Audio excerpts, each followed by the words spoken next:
Have you ever stopped, truly stopped, and listened to the voice in your head? Not the voice you use to speak, but the other one. The ceaseless narrator who comments on everything you do. The inner critic that replays your past mistakes. The anxious planner that endlessly rehearses the future. It is a constant companion. A ghost in our own machine. Whispering doubts. Passing judgments. And weaving stories about who we are. What we lack. And what we must achieve to finally be happy. For many of us, this internal monologue is the source of a quiet, persistent hum of dissatisfaction. A feeling that no matter how much we accomplish, no matter how perfect our lives appear on the outside, something essential is missing. We treat this feeling as a problem to be solved externally. We chase the next promotion, the perfect relationship, the newer car, the bigger house, believing that if we can just arrange the furniture of our lives in the right way, the inner noise will finally fall silent. We strive and we struggle. We achieve and we acquire, only to find that the peace we gain is fleeting, the satisfaction ephemeral. The voice always returns, finding a new problem, a new lack, a new reason to be discontent. This is because we have fundamentally misdiagnosed the issue. The problem is not in our circumstances. It is in our identification with the architect of this restlessness itself. The entity we call the ego. The constant striving is its fuel. The feeling of not enough is its very nature. But what if there was another way? A path that does not involve adding more, but rather letting go. A journey not of becoming someone better, but of realizing the truth of who you already are. Beneath the layers of thought and conditioning, this is the journey of awakening consciousness, of gently stepping beyond the narrow confines of the ego to discover the vast, silent, peaceful awareness that is your true essence. It is a path of discovery, and on this path, stories and ancient wisdom are our most trusted guides. Audiobooks, in their unique intimacy, become a torch in the darkness, a comforting voice that can walk with you, transforming your daily commute, your quiet moments, into a profound exploration of inner space. This is an invitation to embark on that journey, to explore the messages of the universe and the timeless truths that promise not a better life, but a new way of living, a new state of being, free from the tyranny of the ceaseless voice. To begin this journey of awakening, we must first meet the architect of the dream from which we are trying to awaken. We must understand the nature of the entity that stands as a gatekeeper to the present moment, the very force that generates the illusion of separation and ceaseless seeking. This entity is the ego. But before we proceed, it is crucial that we redefine our relationship with this word. In popular culture, ego is often seen as a synonym for arrogance or conceit, something to be condemned and destroyed. But in the context of spiritual awakening, this view is not only unhelpful, it is itself a product of the ego. The ego loves an enemy, for having an enemy strengthens its sense of self. So, to declare war on the ego is to fall into its oldest trap. Let us instead approach it with the curiosity of a scientist and the compassion of a sage. Let us see it not as a malevolent demon, but as a deeply ingrained survival mechanism. A ghost in the machine whose original purpose has been outgrown, and whose outdated programming now runs the majority of our lives unconsciously. The ego is not who you are, but it is the architect of the illusion of who you think you are. Its construction begins in the quiet innocence of infancy. As a baby, there is no sense of a separate self. There is only a unified field of experience. Hunger, warmth, sound, and touch are not happening to a self. They are simply happening. The first brick in the ego's edifice is laid with the discovery of the body. The infant realizes, this hand is mine. These feet are mine. The concept of "my" is born. And with it, the first subtle division of reality into me and not me. Soon, a name is given. Let's say, John. The sound John is repeated over and over by the giants who provide food and comfort. The child learns to associate this sound with this body, with these sensations of pleasure and pain. The abstract concept John becomes fused with the feeling of being alive. Then come the possessions. This is John's toy. The sense of me expands to include mine. The toy is no longer just an object. It is an extension of the self-concept.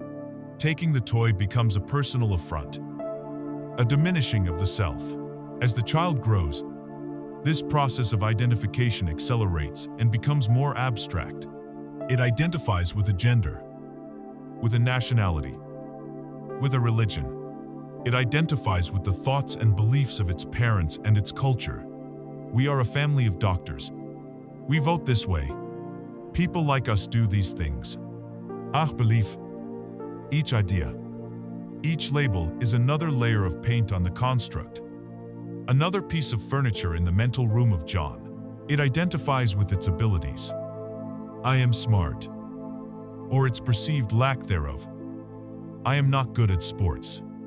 It identifies with its social roles, a student, a friend, a child. By the time we reach adulthood, this egoic self is a dense, complex structure, a collage of memories, future hopes, conditioned beliefs, and deep-seated fears, all masquerading as a solid, continuous entity. We have completely forgotten that it is a mental fabrication, and we believe, without question, that this structure is who we are. To understand the ego's pervasive influence, we must understand its prime directives, the core functions that it performs relentlessly. Its most fundamental function is to create and maintain a sense of separation. It is a boundary maker. It draws a sharp line in the sand between me and the other. This was once essential for physical survival. To survive in a primitive world, you had to know the difference between your body and a saber-toothed tiger. But in our modern world, this function has gone into overdrive, creating psychological separation. It creates the chasm between you and your neighbor, between your political party and theirs, between your nation and another. This sense of separateness is the root of all comparison, which is the ego's second directive.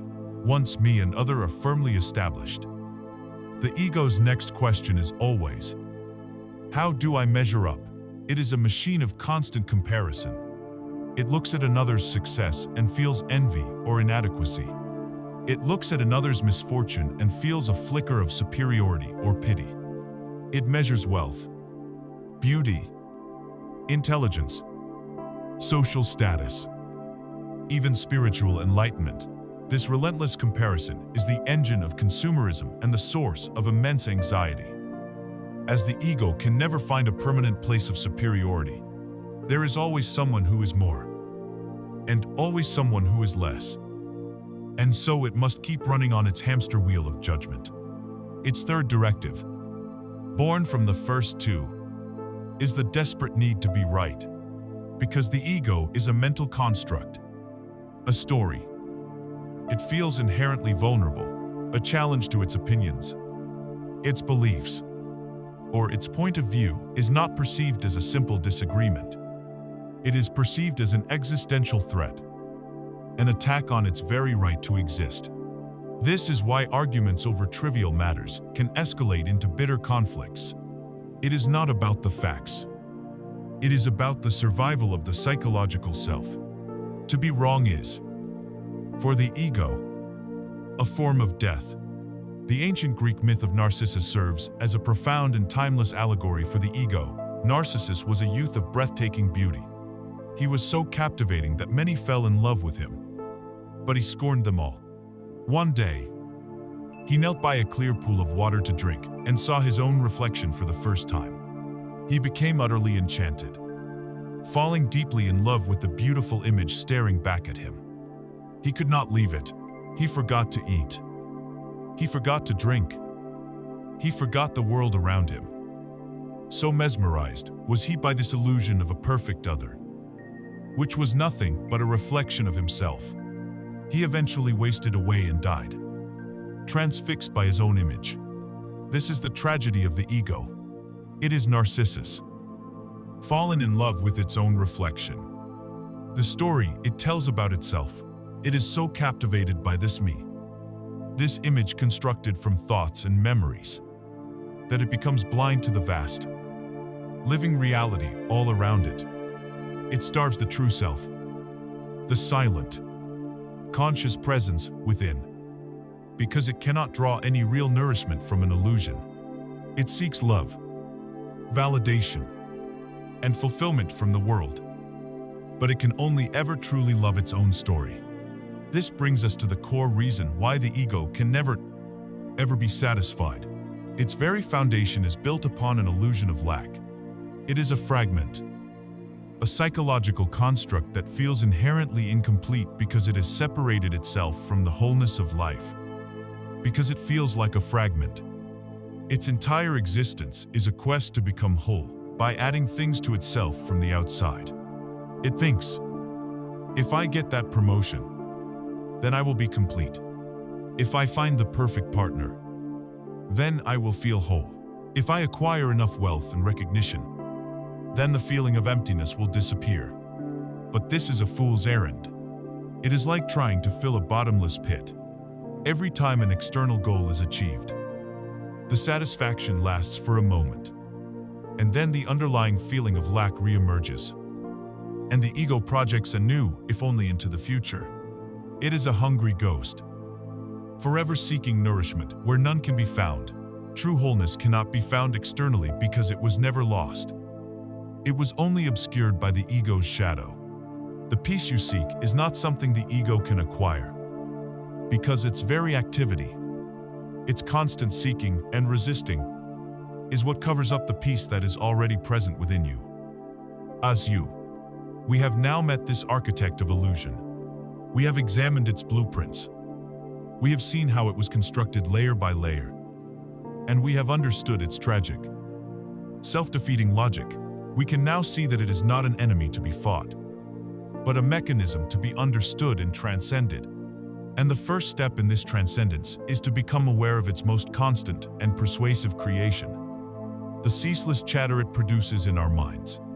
So, how do we begin to spot its handiwork in our own daily lives? We start by listening, truly listening, to the voice in the head. If the ego is the architect of our illusory reality, then its most persistent and powerful creation, the tool it uses to build and maintain our prison day by day, is the voice in the head. This is the ego's broadcast system. Its 24-hour news channel reporting live from the biased perspective of your personal history and fears. For most people, this voice is not just a voice. It is their reality. They are so completely fused with the stream of involuntary thinking that they don't even know it exists as a separate phenomenon. To them, it is not a voice in their head. It simply is them. To question it would be to question their own existence. The thoughts are my thoughts. The opinions are my opinions. The worries are my worries. Therefore, I am my thoughts, my opinions, and my worries. This complete identification is the normal state of humanity, and it is the very definition of being unawakened. It is to be lost in the dream, unaware that you are the dreamer. The first step out of this dream is not to change the dream, but simply to realize that you are dreaming. And this realization begins with the simple, yet profoundly radical, act of listening to the voice. Let us try a small experiment. For just a moment, to make it your intention to not think a single thought, you might decide, okay, for the next 10 seconds, my mind will be silent. And what happens, perhaps for a second or two? There is a gap, a brief silence, but then, a thought will inevitably arise. It might be, wow, I'm doing it. I'm not thinking, which, of course, is a thought. Or it might be, this is difficult. or a random memory, or a plan for later today.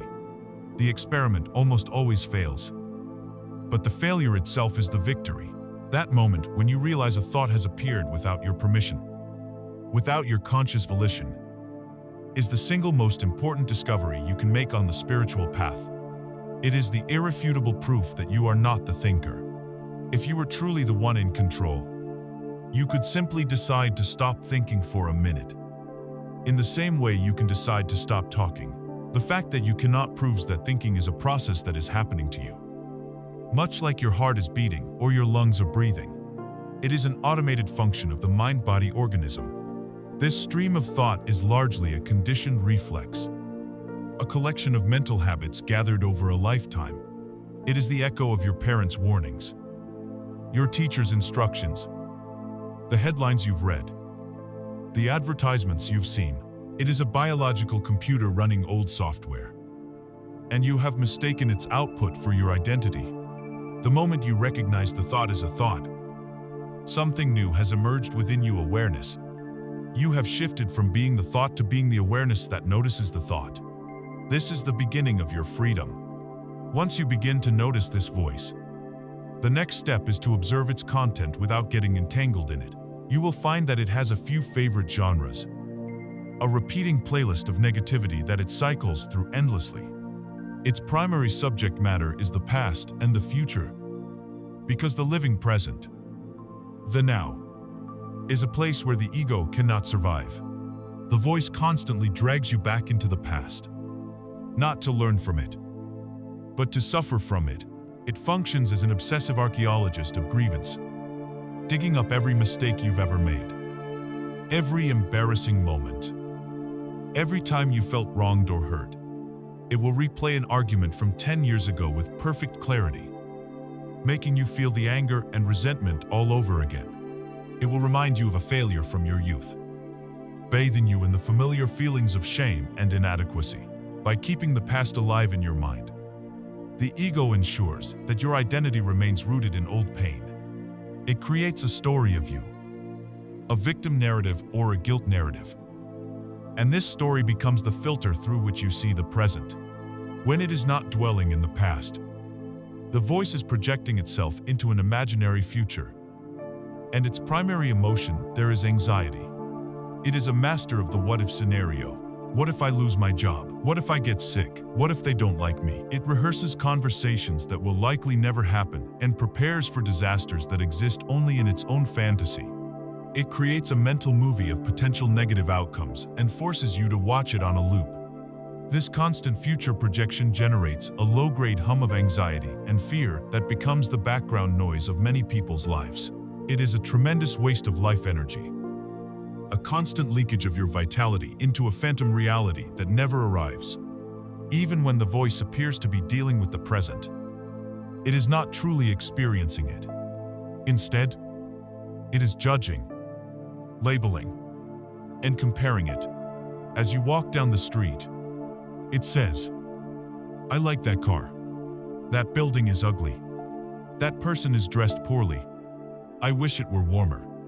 It slaps a mental label on every person, object, and situation. This is good. This is bad. I want this. I want to avoid that. This constant act of conceptualizing reality creates a screen of words between you and your direct experience. You no longer see the world as it is.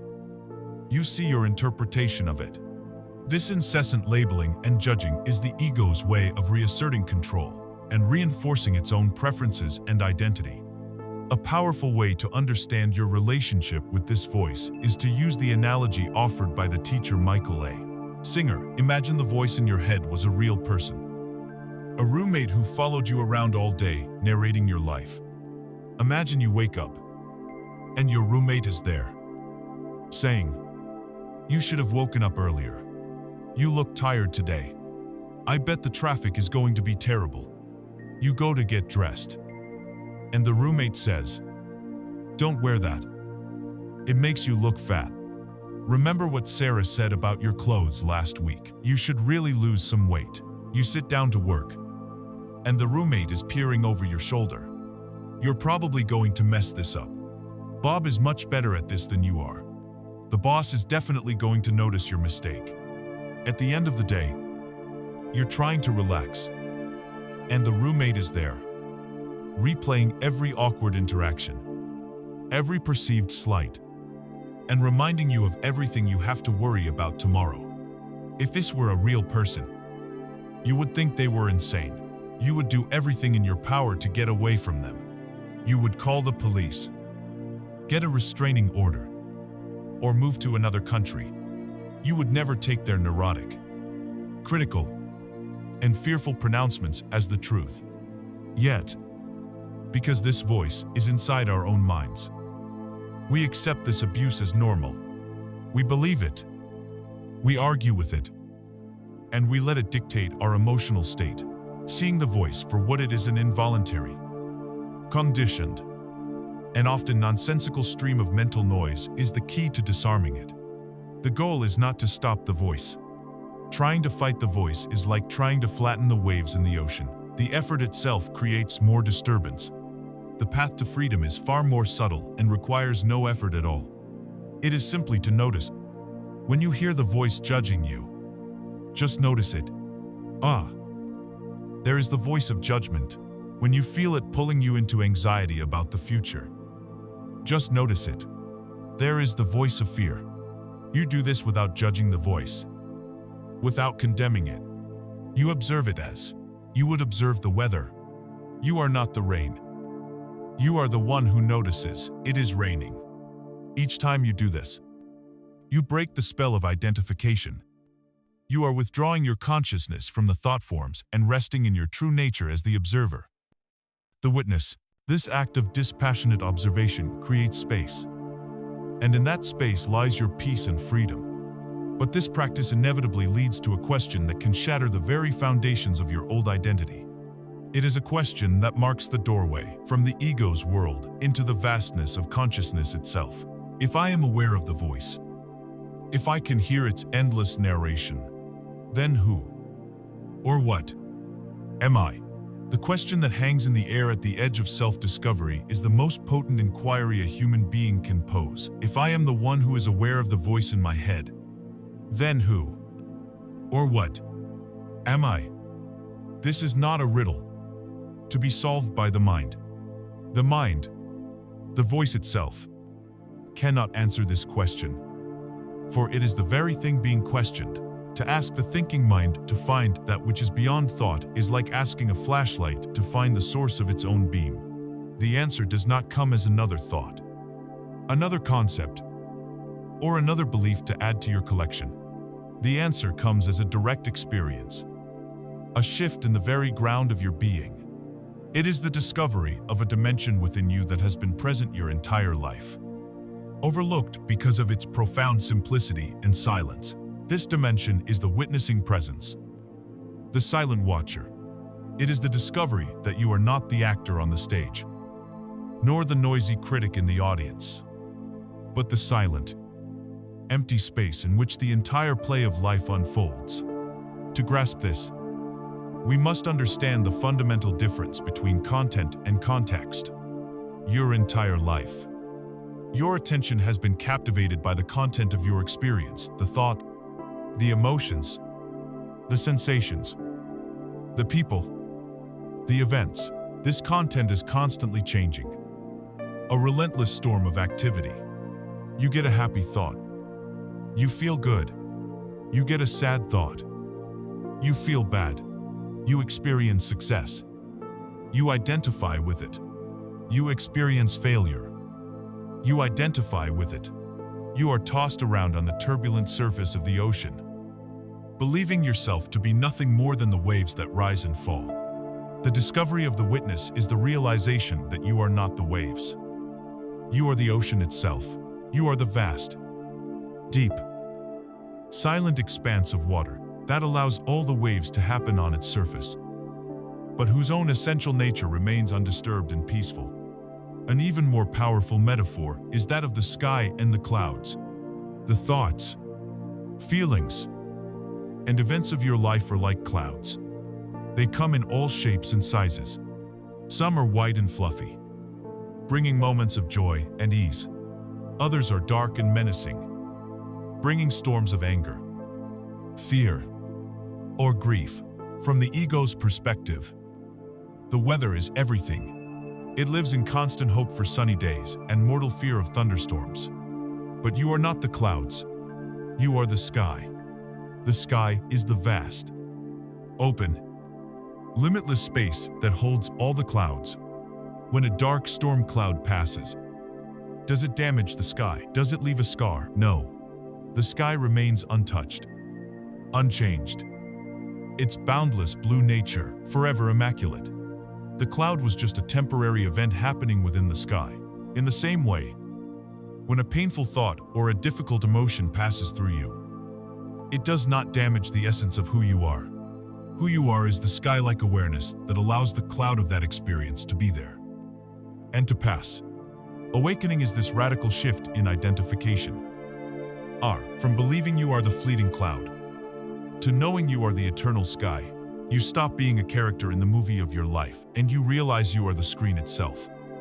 The pure, empty, allowing presence upon which all the images flicker and fade. This witnessing presence has distinct qualities that you can learn to recognize. Its primary quality is silence. It is not a dead, empty silence, but a living, vibrant stillness. It is the canvas upon which the noise of the mind is painted. It doesn't speak in words or concepts. Its language is pure, peaceful being. Because it is silent, it is also inherently peaceful. The peace of the witness is not the fleeting happiness that comes from getting what you want. That is the peace of the ego. And it is fragile, always dependent on external conditions. The peace of your true nature is unconditional. It is the background peace that is present even in the midst of turmoil. You can be experiencing a storm of emotion on the surface. But if you go deep enough, you can touch this untouchable inner stillness. Another crucial quality is its impersonality. The witness has no name, no gender, no history, no personality. It is not your higher self in the sense of a better, more spiritual version of your personality. It is the universal, formless consciousness itself, looking out through your eyes. The ego is personal. It is the story of me. The witness is impersonal awareness. In fact, in the deepest states of presence, even the sense of an I who is watching disappears. There is just watching, just awareness. The awareness that looked through your eyes when you were 5 years old. Experiencing the world with wonder is the exact same awareness that is looking through your eyes right now. The content has changed dramatically, the body, the thoughts, the world, but the light of awareness itself, the fundamental sense of I am, has not aged a single day. It is timeless. This is not just an abstract philosophy. It is a lived reality you can access at any moment. The ego lives in the abstract worlds of the past and future. But the gateway to the witness is always through the raw, uninterpreted reality of the present moment, which is best accessed through the body. The body is always now. You cannot feel your body yesterday or tomorrow. You can only feel it now. So, the practice of connecting with the silent watcher is the practice of inhabiting your body with your attention. Right now, you can bring your awareness to the feeling of the breath flowing in and out of your body. Don't think about the breath. Don't analyze it. Simply feel the physical sensation of the air entering your nostrils, filling your lungs, and then leaving again. The breath is a perfect anchor to the present moment, a steady rhythm that can pull your attention out of the chaotic currents of the mind. An even more direct practice is to feel the life energy inside your body. Close your eyes for a moment and bring your attention to your hands. Without moving them, can you feel that there is a subtle aliveness within them, a tingling, a vibration, a warmth? This is the feeling of your inner energy field. Now, see if you can feel that same aliveness in your feet, your legs, your arms, your torso, until you are aware of your entire body as a vibrant field of energy. By placing your attention here, You are withdrawing fuel from the egoic mind. The mind's compulsive thinking begins to slow down because its energy source, your identification with it, has been cut off. You are no longer lost in thought. You are rooted in being.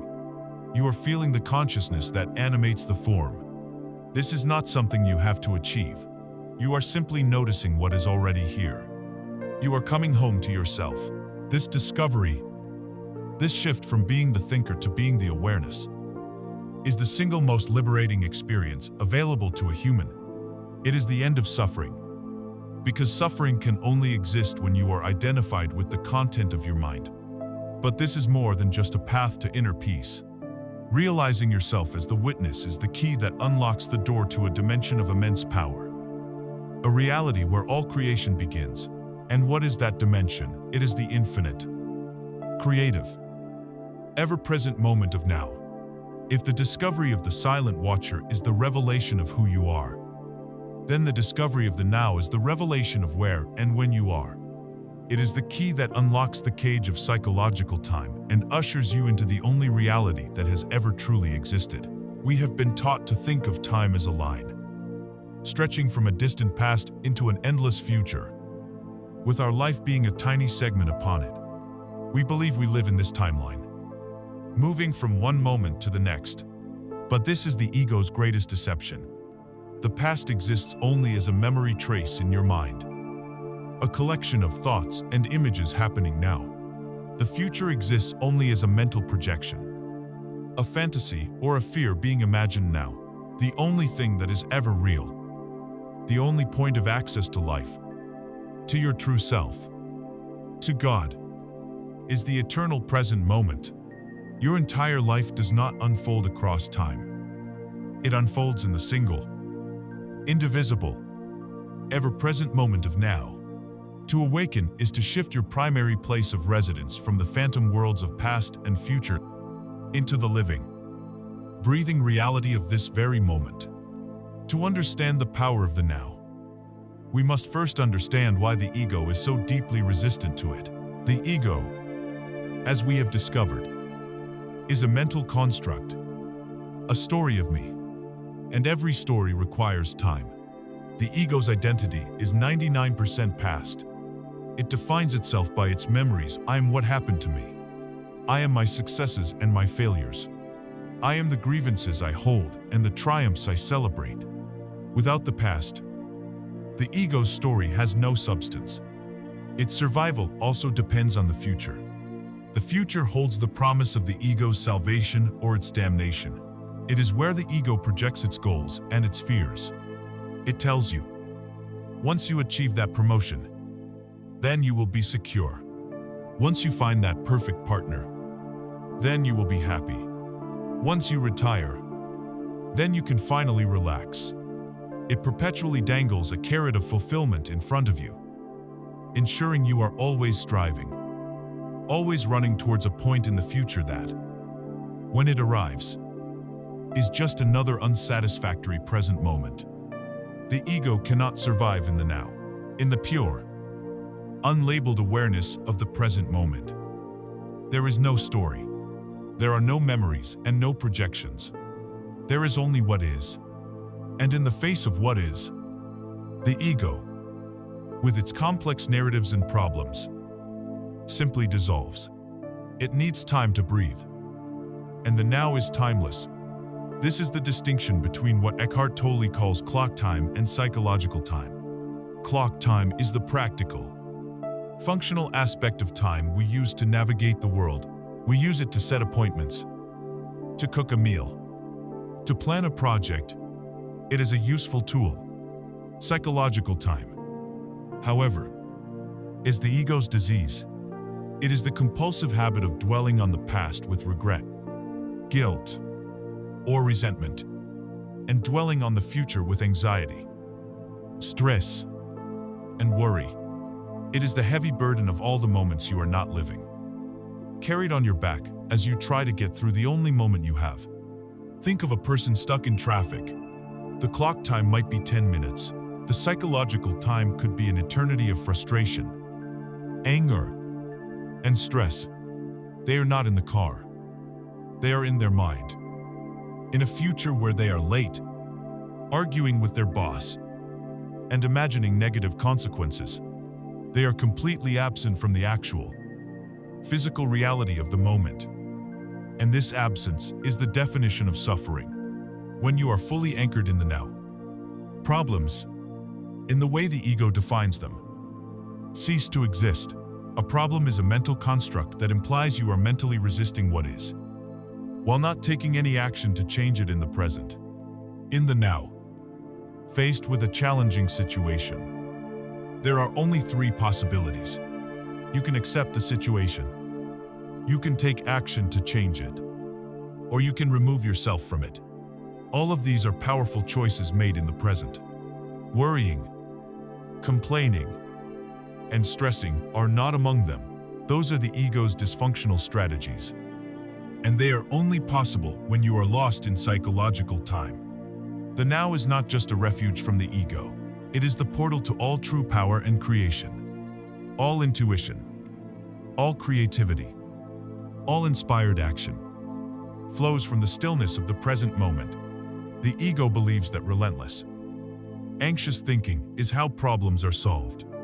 In reality, this mental noise usually blocks the true, creative solutions that arise from a deeper intelligence. Have you ever struggled with a problem for hours, only to have the perfect answer pop into your head while you are taking a shower or going for a walk? The moment you finally let go of it, that is the intelligence of the universe, speaking in the gap of mental silence. The future is not created by worrying about it. The future is created by the quality of your consciousness now. If your present moment is filled with the energy of anxiety, resistance, and unhappiness, you are planting seeds that will grow into a future of more anxiety, resistance, and unhappiness. You are broadcasting a frequency of lack, and life will reflect that back to you. If you can bring presence, acceptance, and an inner yes to the isness of this moment, even if the external situation is challenging, you are planting seeds of peace and power. You are aligning yourself with the creative flow of the universe. Imagine a writer who wants nothing more than to create a great novel. He obsesses about the day it will be published, the fame it will bring, the reviews it will receive. He spends all his time living in this future fantasy. As a result, when he sits down to write, he is paralyzed by the pressure. The simple act of writing a sentence now is crushed under the weight of his future expectations. He is so focused on the destination that he cannot take the single step that is right in front of him. Life is not the destination. Life is this step, and this one, and this one. The quality of your entire life is determined by the quality of your awareness in the present moment. This is the most liberating truth. You do not need to wait for anything to be free, to be peaceful, to be yourself. Your point of power is not in the past or in the future.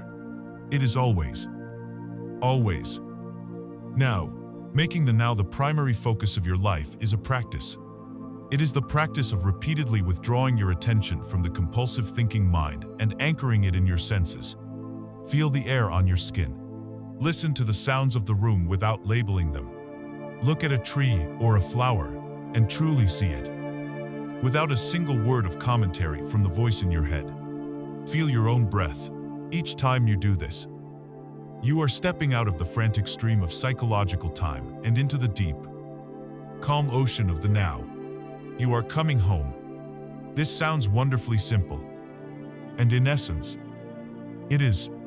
However, as you begin this practice, you may notice a powerful force that seems to pull you back into unconsciousness. A gravitational field of old emotion that rises up to reclaim your attention and drag you back into the ego's world. This is not just random negativity. It is a specific energy field, the ego's most powerful defense mechanism, an accumulation of all the pain from your past that is still living inside you. To truly find lasting freedom in the now, we must turn and face this shadow. We must understand the nature of what Eckhart Tolle has famously called the pain body. As we commit to inhabiting the present moment, we may be shocked to discover a powerful, countervailing force within us. It is a dark undertow that seems to possess its own gravitational pull, yanking us out of the peace of the now and back into the turbulent waters of emotional turmoil. You may be having a perfectly fine day, feeling present and calm, when a seemingly minor event occurs, a thoughtless comment from a colleague, a driver cutting you off in traffic, a sad song on the radio, and suddenly, a wave of intense, disproportionate negativity washes over you. A dark cloud descends, and your entire state of being changes. This is not just a bad mood. It is the awakening of a dormant entity within your psyche. It is the rising of what the spiritual teacher Eckhart Tolle has termed the pain body. Understanding this mechanism is not just helpful. It is absolutely essential for anyone seeking lasting freedom from suffering. Because the pain body is the ego's emotional fuel, its most potent tool for keeping you unconscious. So what is this pain body? It is an accumulation, a living energetic field comprised of all the unprocessed negative emotion from your past. Every time in your life that you experienced intense pain, whether it was anger, grief, fear, shame, or loneliness, and you were not fully conscious enough to experience, accept, and transmute that energy, a residue of it was left behind, stored in the cells of your body and the field of your psyche. Over the years, these individual residues of emotional pain merge, coalescing into a single, semi-autonomous energy entity. It is a shadow self, a psychic parasite living in the dark corners of your being. It is composed not only of the pain from your own life, from childhood onwards, but it can also have a collective dimension, containing the pain of your ancestors, your culture, and even the pain of humanity itself that has been passed down through generations. This is why the pain body can feel so ancient and overwhelming, far bigger than your personal story. This entity has a primitive intelligence, like a simple organism, and its prime directive is survival. And for the pain body, survival means one thing: it needs to feed. And its only food source is more pain. Pain can only feed on pain. Joy is indigestible to it. The pain body operates in a cycle of dormancy and activity. It can lie dormant for weeks or even months. During these times, you might feel relatively free and happy. The dark cloud is gone. The volcano is sleeping. But it is only waiting for a trigger. A trigger is any event, thought, or situation that resonates with the specific frequency of the pain it is made of. If your pain body has a strong component of childhood abandonment, a partner needing some space or a friend not returning a call can be a massive trigger. If it has a core of anger from past injustices, a situation where you feel unheard or disrespected will awaken it instantly. Once a trigger occurs, the active phase begins. This is the moment of takeover. The dormant energy of the pain body rises up and merges with your egoic mind. Your thoughts become the thoughts of the pain body. The voice in your head becomes its voice. And its narrative is always one of deep negativity, blame, self-pity, and conflict. In this state, you are not yourself. You have become possessed by the pain. You look out at the world through the eyes of old trauma, and you react with an intensity that is utterly disproportionate to the present situation. You become a puppet, and the pain body is pulling the strings. Once it has taken you over, the pain body needs to feed.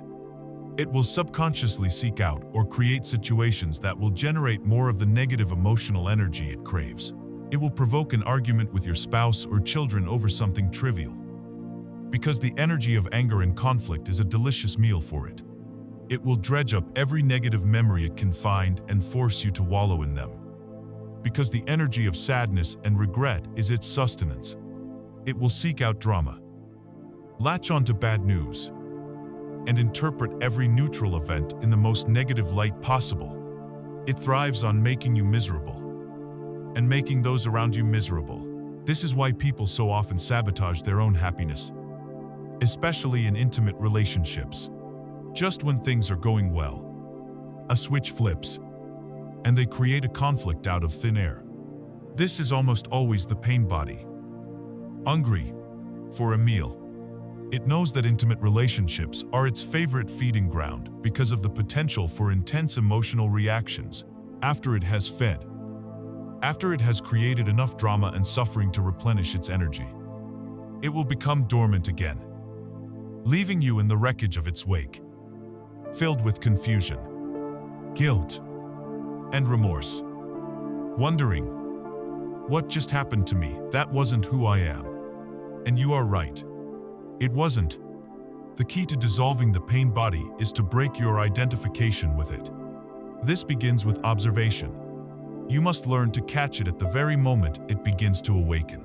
You might feel a sudden surge of anger, a wave of deep sadness, or a knot of anxiety in your stomach.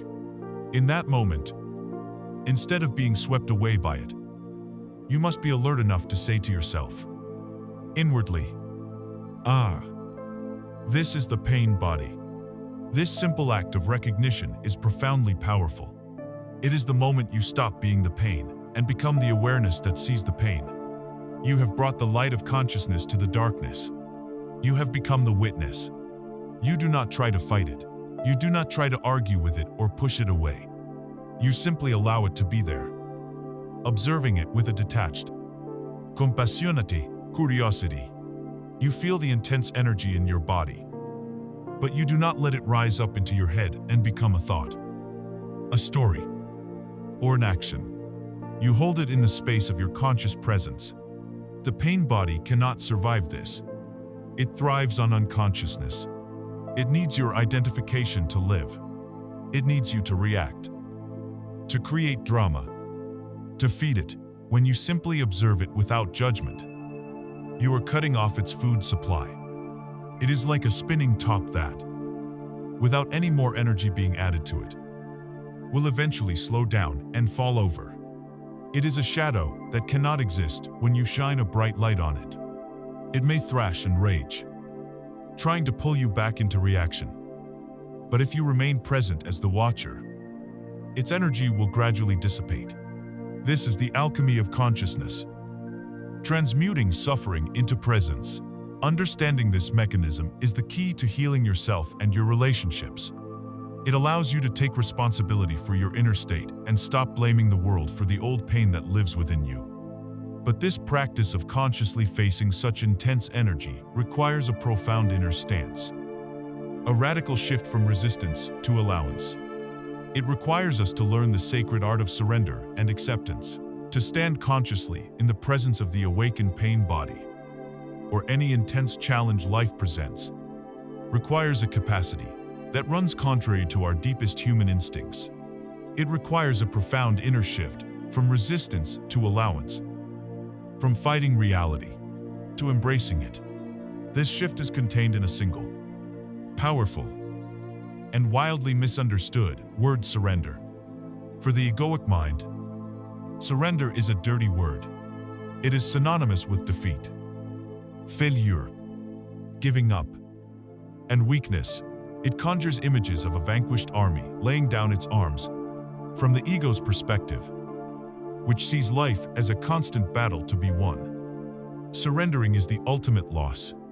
But in the context of spiritual awakening, surrender has an entirely different meaning. It is not weakness, but the highest form of strength. It is not passivity, but profound intelligence. It is not surrendering to a person or an enemy, but surrendering to the undeniable reality of the present moment. It is the courageous act of dropping your inner resistance to what is. To understand surrender, we must first dissect its opposite: resistance. Resistance is the ego's natural state. It is a constant, low-grade, inner no to the flow of life. It manifests as judgment, negativity, complaining, blaming, and wishing things were different than they are. When it rains and you wanted sunshine, the inner voice of resistance says, "This is terrible. My day is ruined." When you are faced with a challenging task, it says, "I don't want to do this." This is too hard. When someone criticizes you, it says, they shouldn't say that.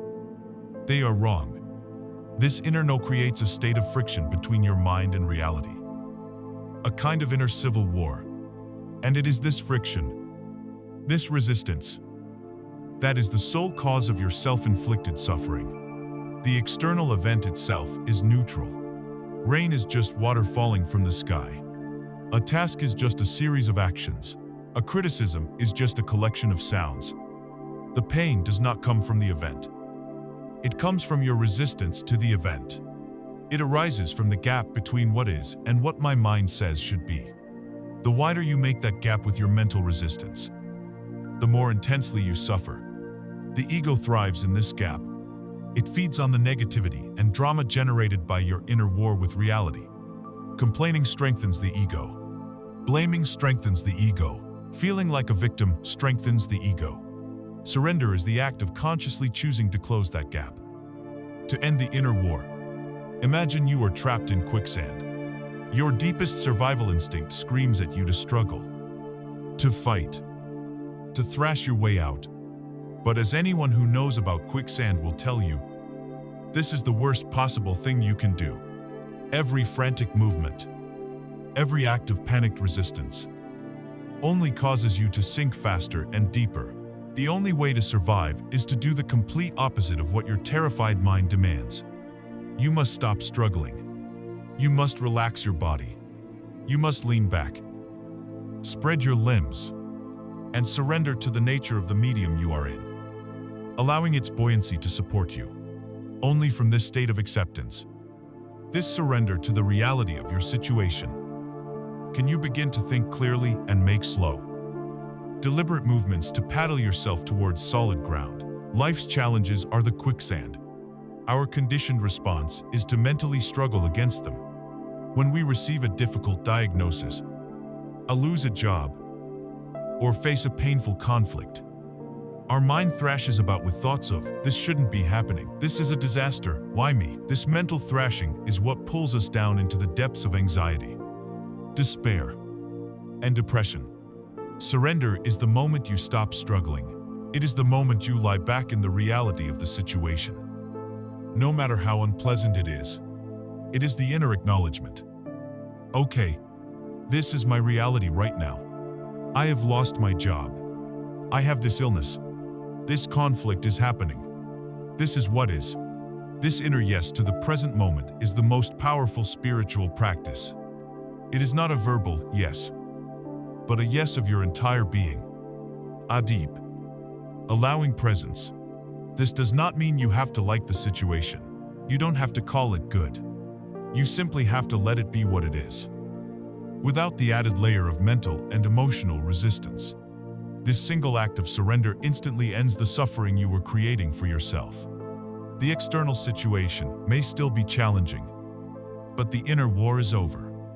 And this is the point the ego cannot grasp. This acceptance is not passivity. It is not resignation. It is not becoming a doormat to fate. Surrender is the necessary precondition for all effective and intelligent action. Action that comes from a place of resistance. Anger and panic is almost always reactive, blind, and ineffective. It is the frantic thrashing in the quicksand. Action that comes from the clear, calm space of acceptance is on an entirely different level. When you have fully accepted the isness of a situation, your mind becomes quiet. From that quiet space, a deeper intelligence can emerge. You can see the situation with clarity, unclouded by the ego's fearful narratives. The right course of action, the creative solution. The wise response will arise not from frantic thought, but from the stillness of your surrendered consciousness. This is the essence of the Taoist concept of Wu Wei, which can be translated as effortless action or action without struggle. It is the action of the master boatman who doesn't fight the river's current but uses his skill to steer his boat in perfect harmony with it, reaching his destination with grace and ease. By ceasing our war with the now, we align ourselves with the creative intelligence of life itself. We stop being a small, fragmented ego trying to impose its will on the universe. and we become a conscious participant in its unfolding. We learn to trust the flow, even when we do not understand where it is leading. This practice of surrender, of saying yes to the unalterable reality of this moment, dissolves the pain body, starves the ego, and ends the cycle of self-inflicted misery. It is the key to unlocking a life of grace, peace, and true power. And when we consistently practice this inner surrender, something extraordinary begins to happen. We start to notice that our state of consciousness is not merely a passive recipient of the world. By aligning ourselves with the universal flow, we stop trying to create through willpower and struggle, and we begin to experience ourselves as a channel through which a greater creative power operates. We are led to the profound realization that consciousness itself is not just an observer of reality, but is, in fact, its ultimate creator. When we learn to surrender, to cease our inner war with the present moment, we align ourselves with the vast, intelligent flow of life itself. In doing so, we stumble upon one of the deepest secrets of existence. We begin to realize that our consciousness is not merely a passive passenger, witnessing the world from behind our eyes. We discover that our inner state of being is, in fact, the most potent creative force in the universe. This leads us into the territory of what is popularly known as the law of attraction, a principle that has been both celebrated and misunderstood.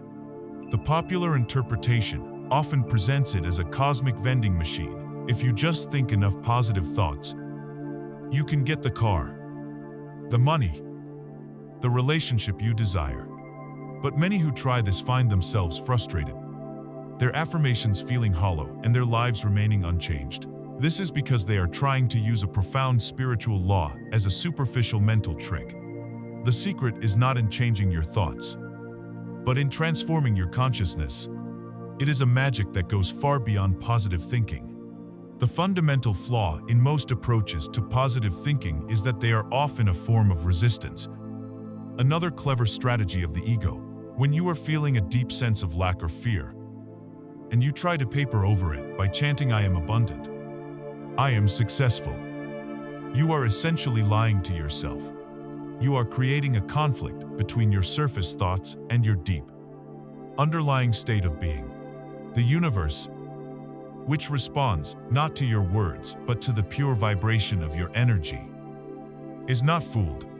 It feels the desperate, needy frequency underneath the positive affirmations and reflects that lack back to you. This kind of positive thinking becomes a denial of what is real in your present experience. It is another way of saying no to your current reality, of judging your present feelings as bad or wrong and trying to escape them. As we have learned, any form of resistance, any no to the present moment, only creates more suffering and strengthens the ego.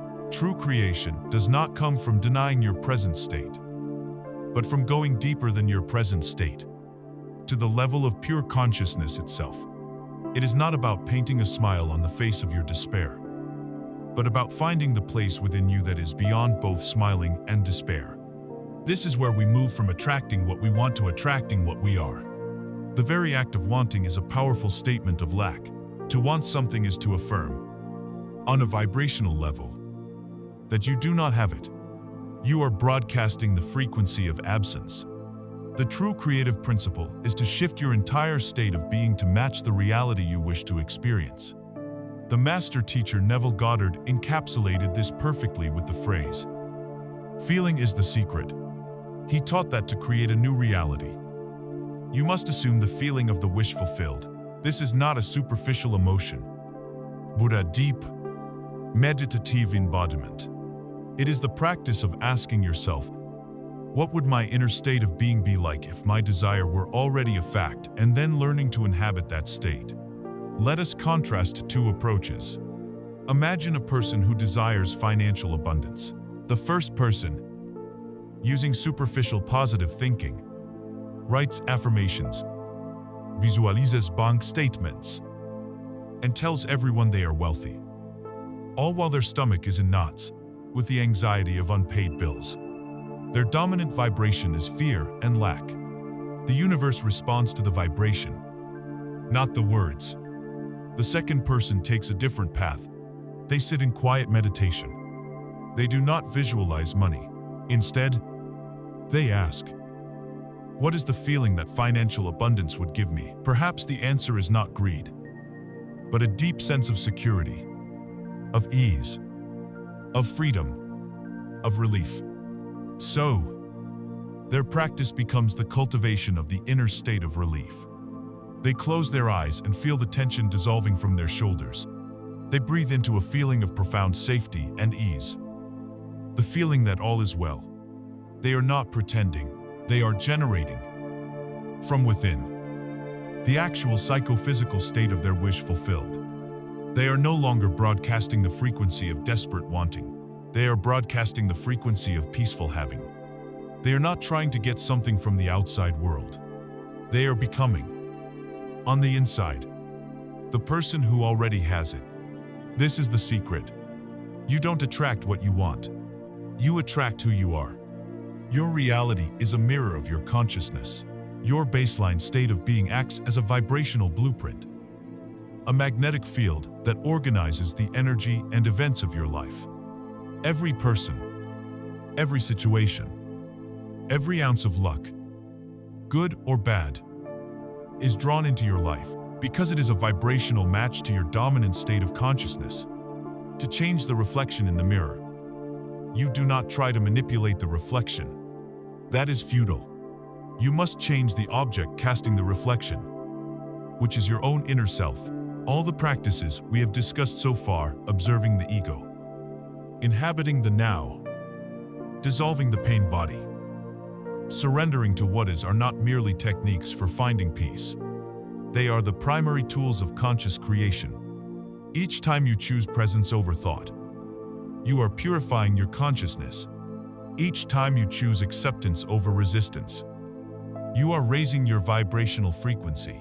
As you subtract the layers of egoic noise, fear, and negativity, your natural, underlying state of wholeness and peace begins to shine through. As this becomes your dominant state, your vibrational blueprint changes. By law, the mirror of reality must begin to reflect this new inner configuration. Things don't just change. They rearrange themselves around you with a grace and ease that the striving ego could never accomplish. This is a shift from creation by force to creation by resonance. The ego tries to force and manipulate reality through willpower and struggle. The awakened consciousness simply is, and allows reality to conform to its state of being. You stop chasing butterflies and instead, you cultivate a beautiful garden. And the butterflies come to you as you begin to live from this deeper, more authentic place of being. If you start to notice that your relationship with the universe itself is changing, life no longer feels like a random series of chaotic events. You begin to perceive an underlying intelligence, a hidden thread of meaning weaving through your days. You start to get clues, affirmations, and messages from the world around you, confirming you are on the right path. These are not just wishful thinking or random chance. They are the universe winking back at you. They are the language of a responsive reality. They are synchronicities, as your consciousness shifts from the noisy marketplace of the ego to the quiet temple of the present moment. A new perceptual faculty begins to awaken. Your relationship with the world undergoes a profound transformation. Life ceases to be a series of random, disconnected events and begins to reveal itself as a living, breathing, intelligent tapestry of meaning. You start to notice things you never noticed before. The barrier between your inner world of thoughts and feelings and the outer world of people and circumstances becomes strangely permeable. You are entering the magical realm of synchronicity. The term was coined by the great Swiss psychologist Carl Jung to describe coincidences that are so meaningful they seem to defy chance, pointing towards a causal connecting principle in the universe. It is the language of reality itself. The universe winking at you, confirming that it is listening, and that you are an integral part of its conversation. Our rational minds are trained to operate on the principle of linear cause and effect.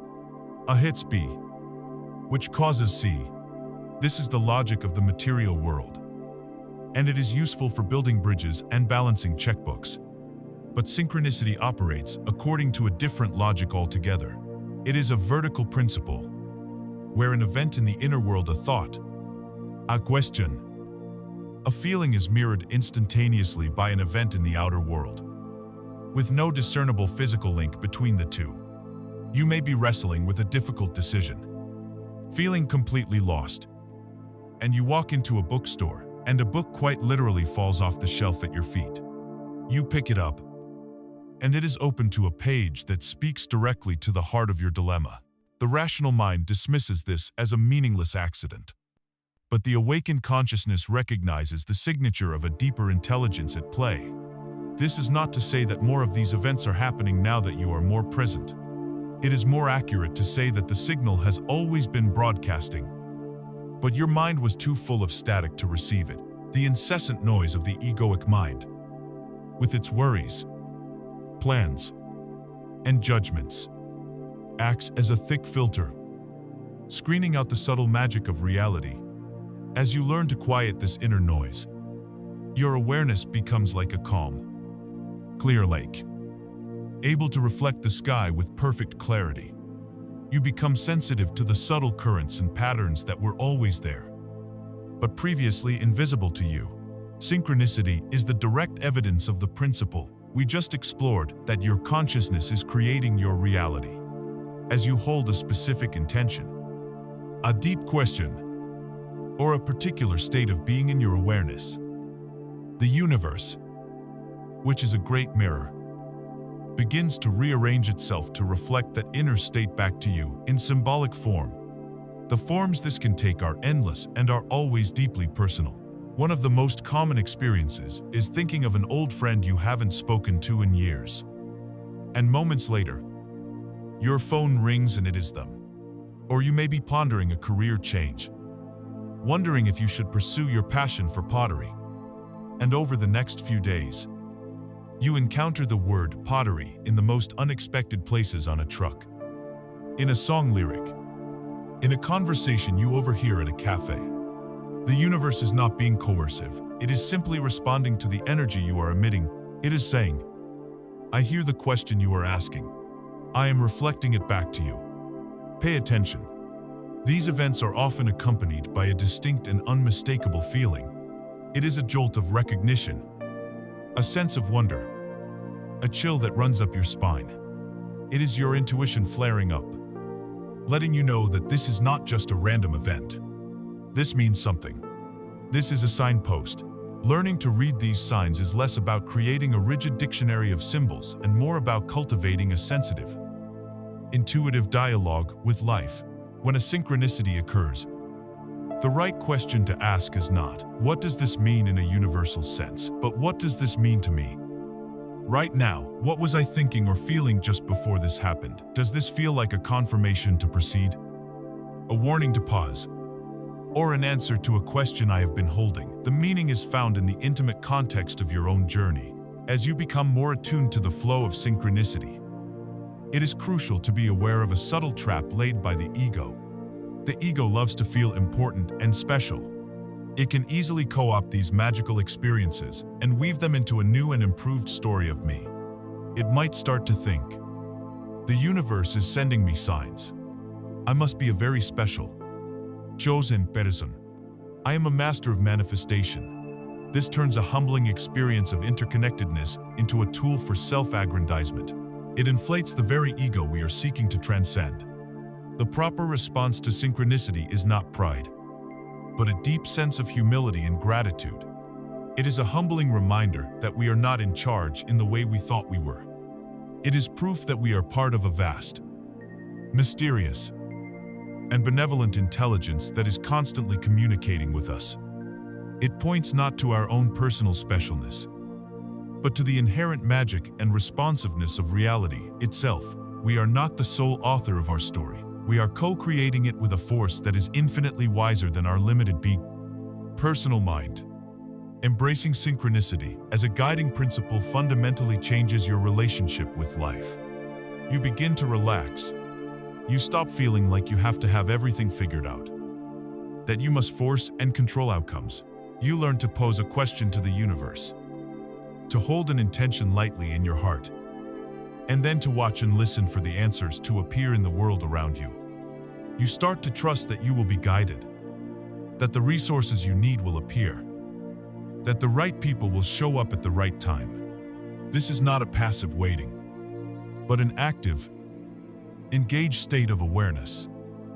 A beautiful dance between your intention and the universe's response. This growing sense of trust weans you off your dependency on the anxious, planning mind. It teaches you that there is a larger, more intelligent flow to your life than you could ever orchestrate on your own. It is an invitation to let go of the oars and, for the first time, to truly trust the current of the river. As the language of synchronicity becomes more familiar, you begin to perceive the unmistakable presence of an intelligent, responsive order weaving through your life. You realize you are not a solitary actor on a dead stage, but a participant in a grand, cosmic dialogue. This realization brings you to the threshold of the ego's greatest challenge and life's most profound invitation, the invitation to trust.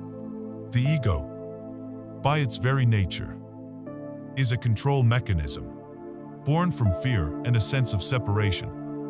It operates under the core belief that the universe is a chaotic, indifferent, or even hostile place.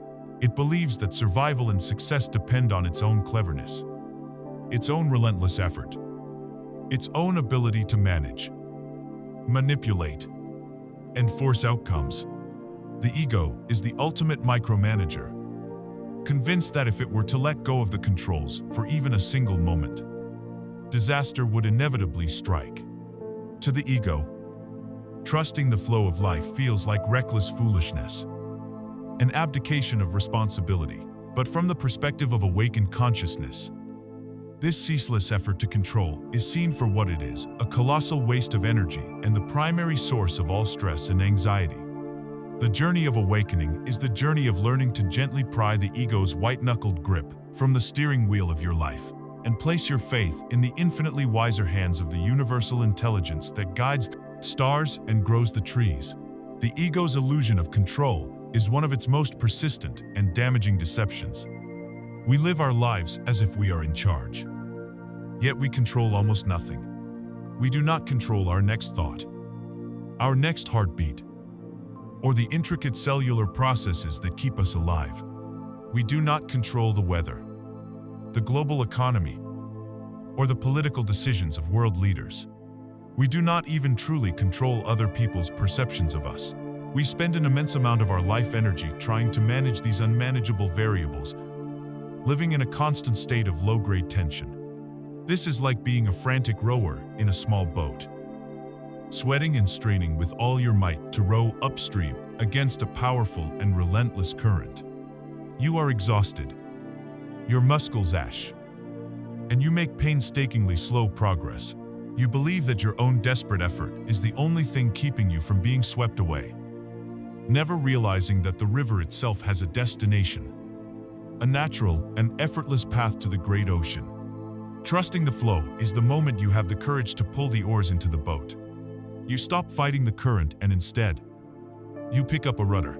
You begin to work with the river, using its immense power to guide you, steering gently around obstacles, moving with a grace and speed you could never have achieved through your own brute force. You have shifted from fighting life to dancing with it. This shift transforms the very nature of your actions. We must learn to distinguish between action born from egoic effort and action that arises from inspiration. Egoic effort, or forcing, feels heavy. It feels like pushing a giant boulder up a hill. It is born from a place of anxiety and lack. From the thought, I have to make this happen, or it won't happen. It is accompanied by mental struggle, obsessive planning, and a great deal of worry. When results are achieved through this kind of effort, they often feel hard-won and strangely unsatisfying, leaving you depleted and already anxious about the next struggle. Inspired action, on the other hand, feels light. It feels effortless. It arises spontaneously from a state of inner stillness and presence. It often comes as a sudden insight, a clear intuition, a quiet knowing of what must be done. There is a sense of rightness and perfect timing to it. It doesn't feel like you are doing it, so much as the action is happening through you. It is the perfect words flowing from your mouth in a difficult conversation. It is the creative solution to a problem appearing fully formed in your mind after you've let it go. It is the sudden impulse to go to a certain place where you meet exactly the person you need to meet. This is the Taoist principle of Wu Wei. Wu Wei does not mean doing nothing. It means effortless, action or action without struggle. It is the wisdom of a master gardener who does not pull on the plants to make them grow faster. Instead, she creates the most fertile conditions, good soil, the right amount of water and sun, and then trusts the natural, intelligent process of life to do the rest. Trusting the flow means you focus on creating the most fertile inner conditions, a state of presence, openness, and acceptance, and you allow inspired action to arise from that fertile ground. Rather than trying to force things to grow in the barren soil of the anxious mind, the practice of trust is, therefore, the practice of letting go. It is letting go of the need to know how everything will unfold. The ego is obsessed with the how. It wants a detailed, step-by-step plan with guaranteed results. Trusting the flow requires you to get clear on your intention, the what or the why, and then to surrender the how to the universe's infinitely more complex and creative intelligence. You simply take the one next obvious step that is in front of you, with full presence and attention, trusting that the step after that will be revealed when the time is right.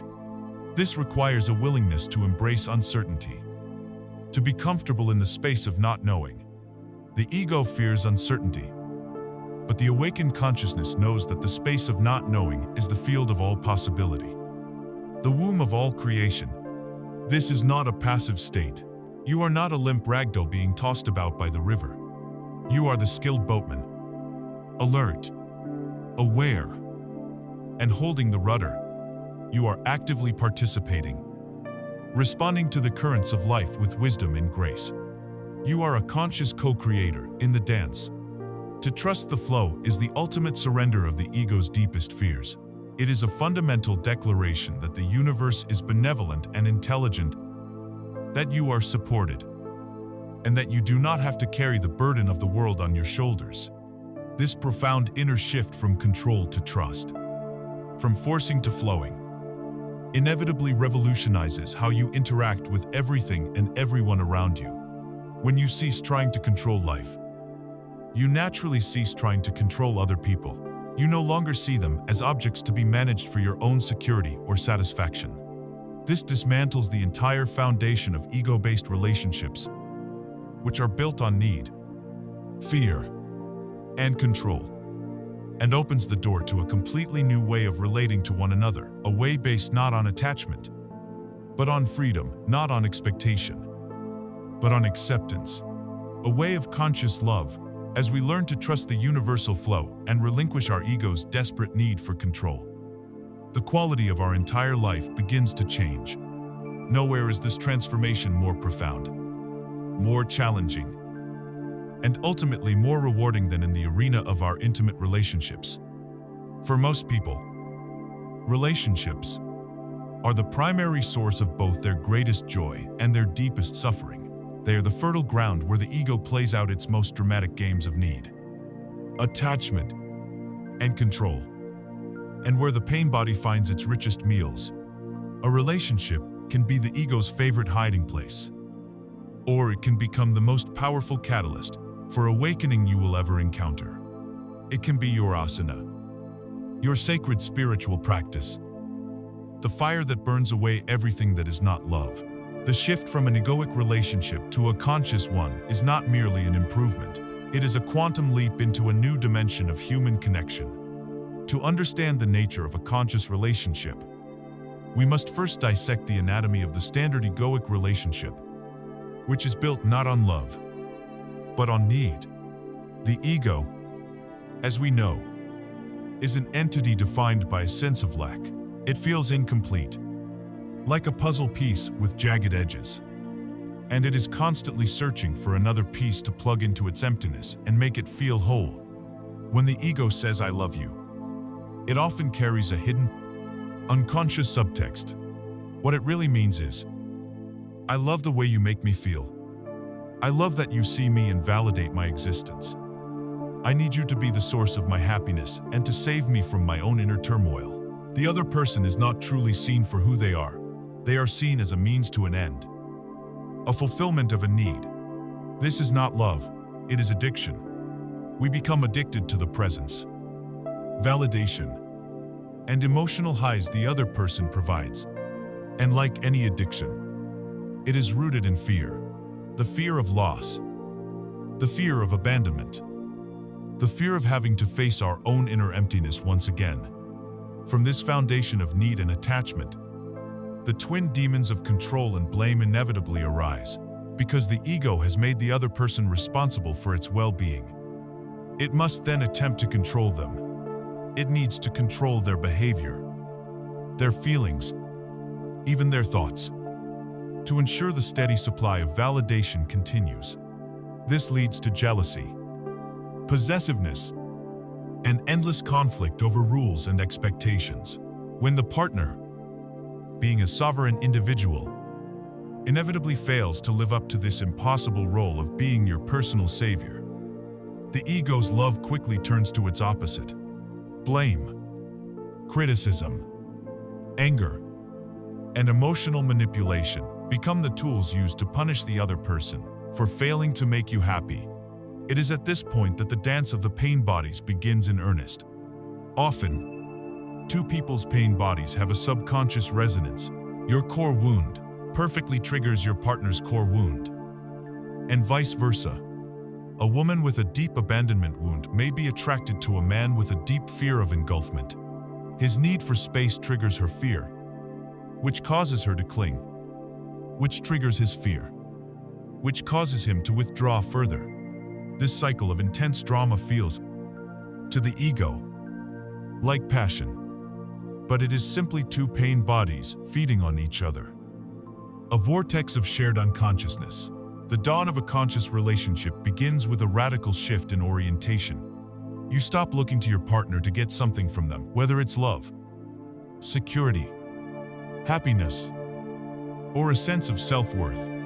Instead, you see the relationship as an opportunity to practice consciousness.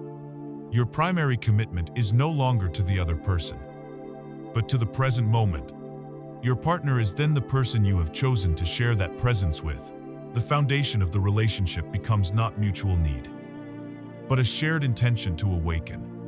In this new paradigm, each person takes 100% responsibility for their own inner state. When a negative emotion arises, the first movement is to turn inward, not to attack outward. Instead of saying, "You made me angry," the conscious partner recognizes, "Anger is arising within me. My pain body has been triggered." The partner is no longer seen as the cause of the pain, but as the messenger who has simply revealed the unhealed pain that was already there. This is a monumental shift. The trigger point, which in an egoic relationship is the start of a battle, becomes a sacred moment of practice in a conscious one. Imagine a couple stuck in a familiar loop. He says something she perceives as critical, and her pain body of not being good enough is activated, causing her to become defensive and withdrawn. In an unconscious relationship, this would lead to a fight.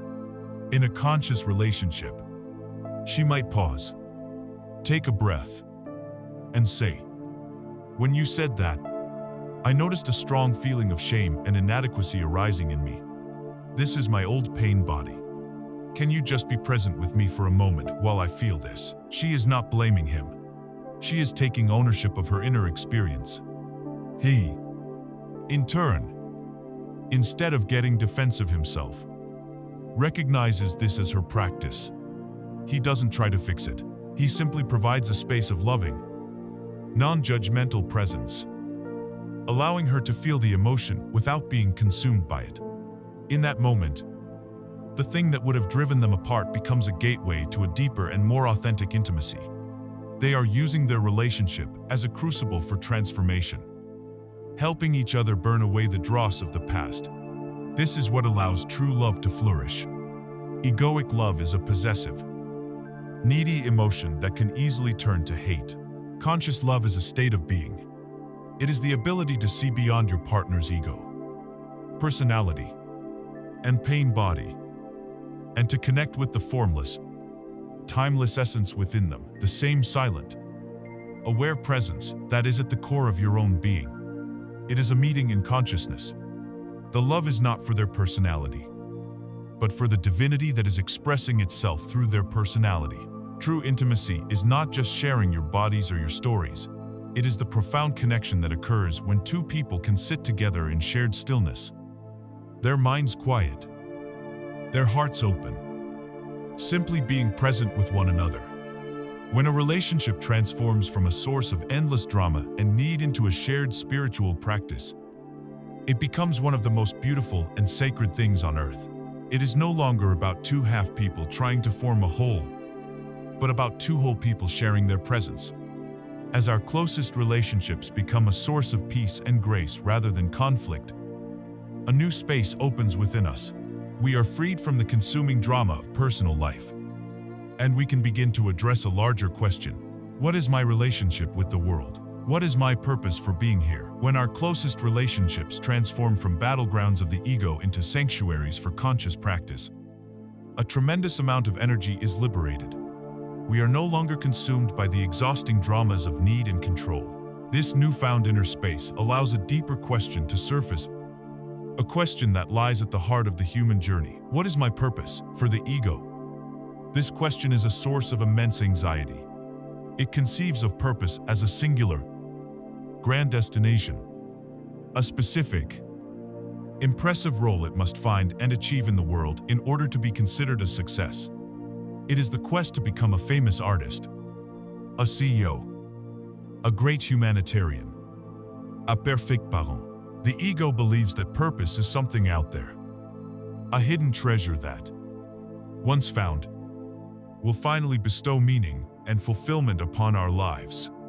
This framework is the very reason why so many people feel aimless and perpetually dissatisfied.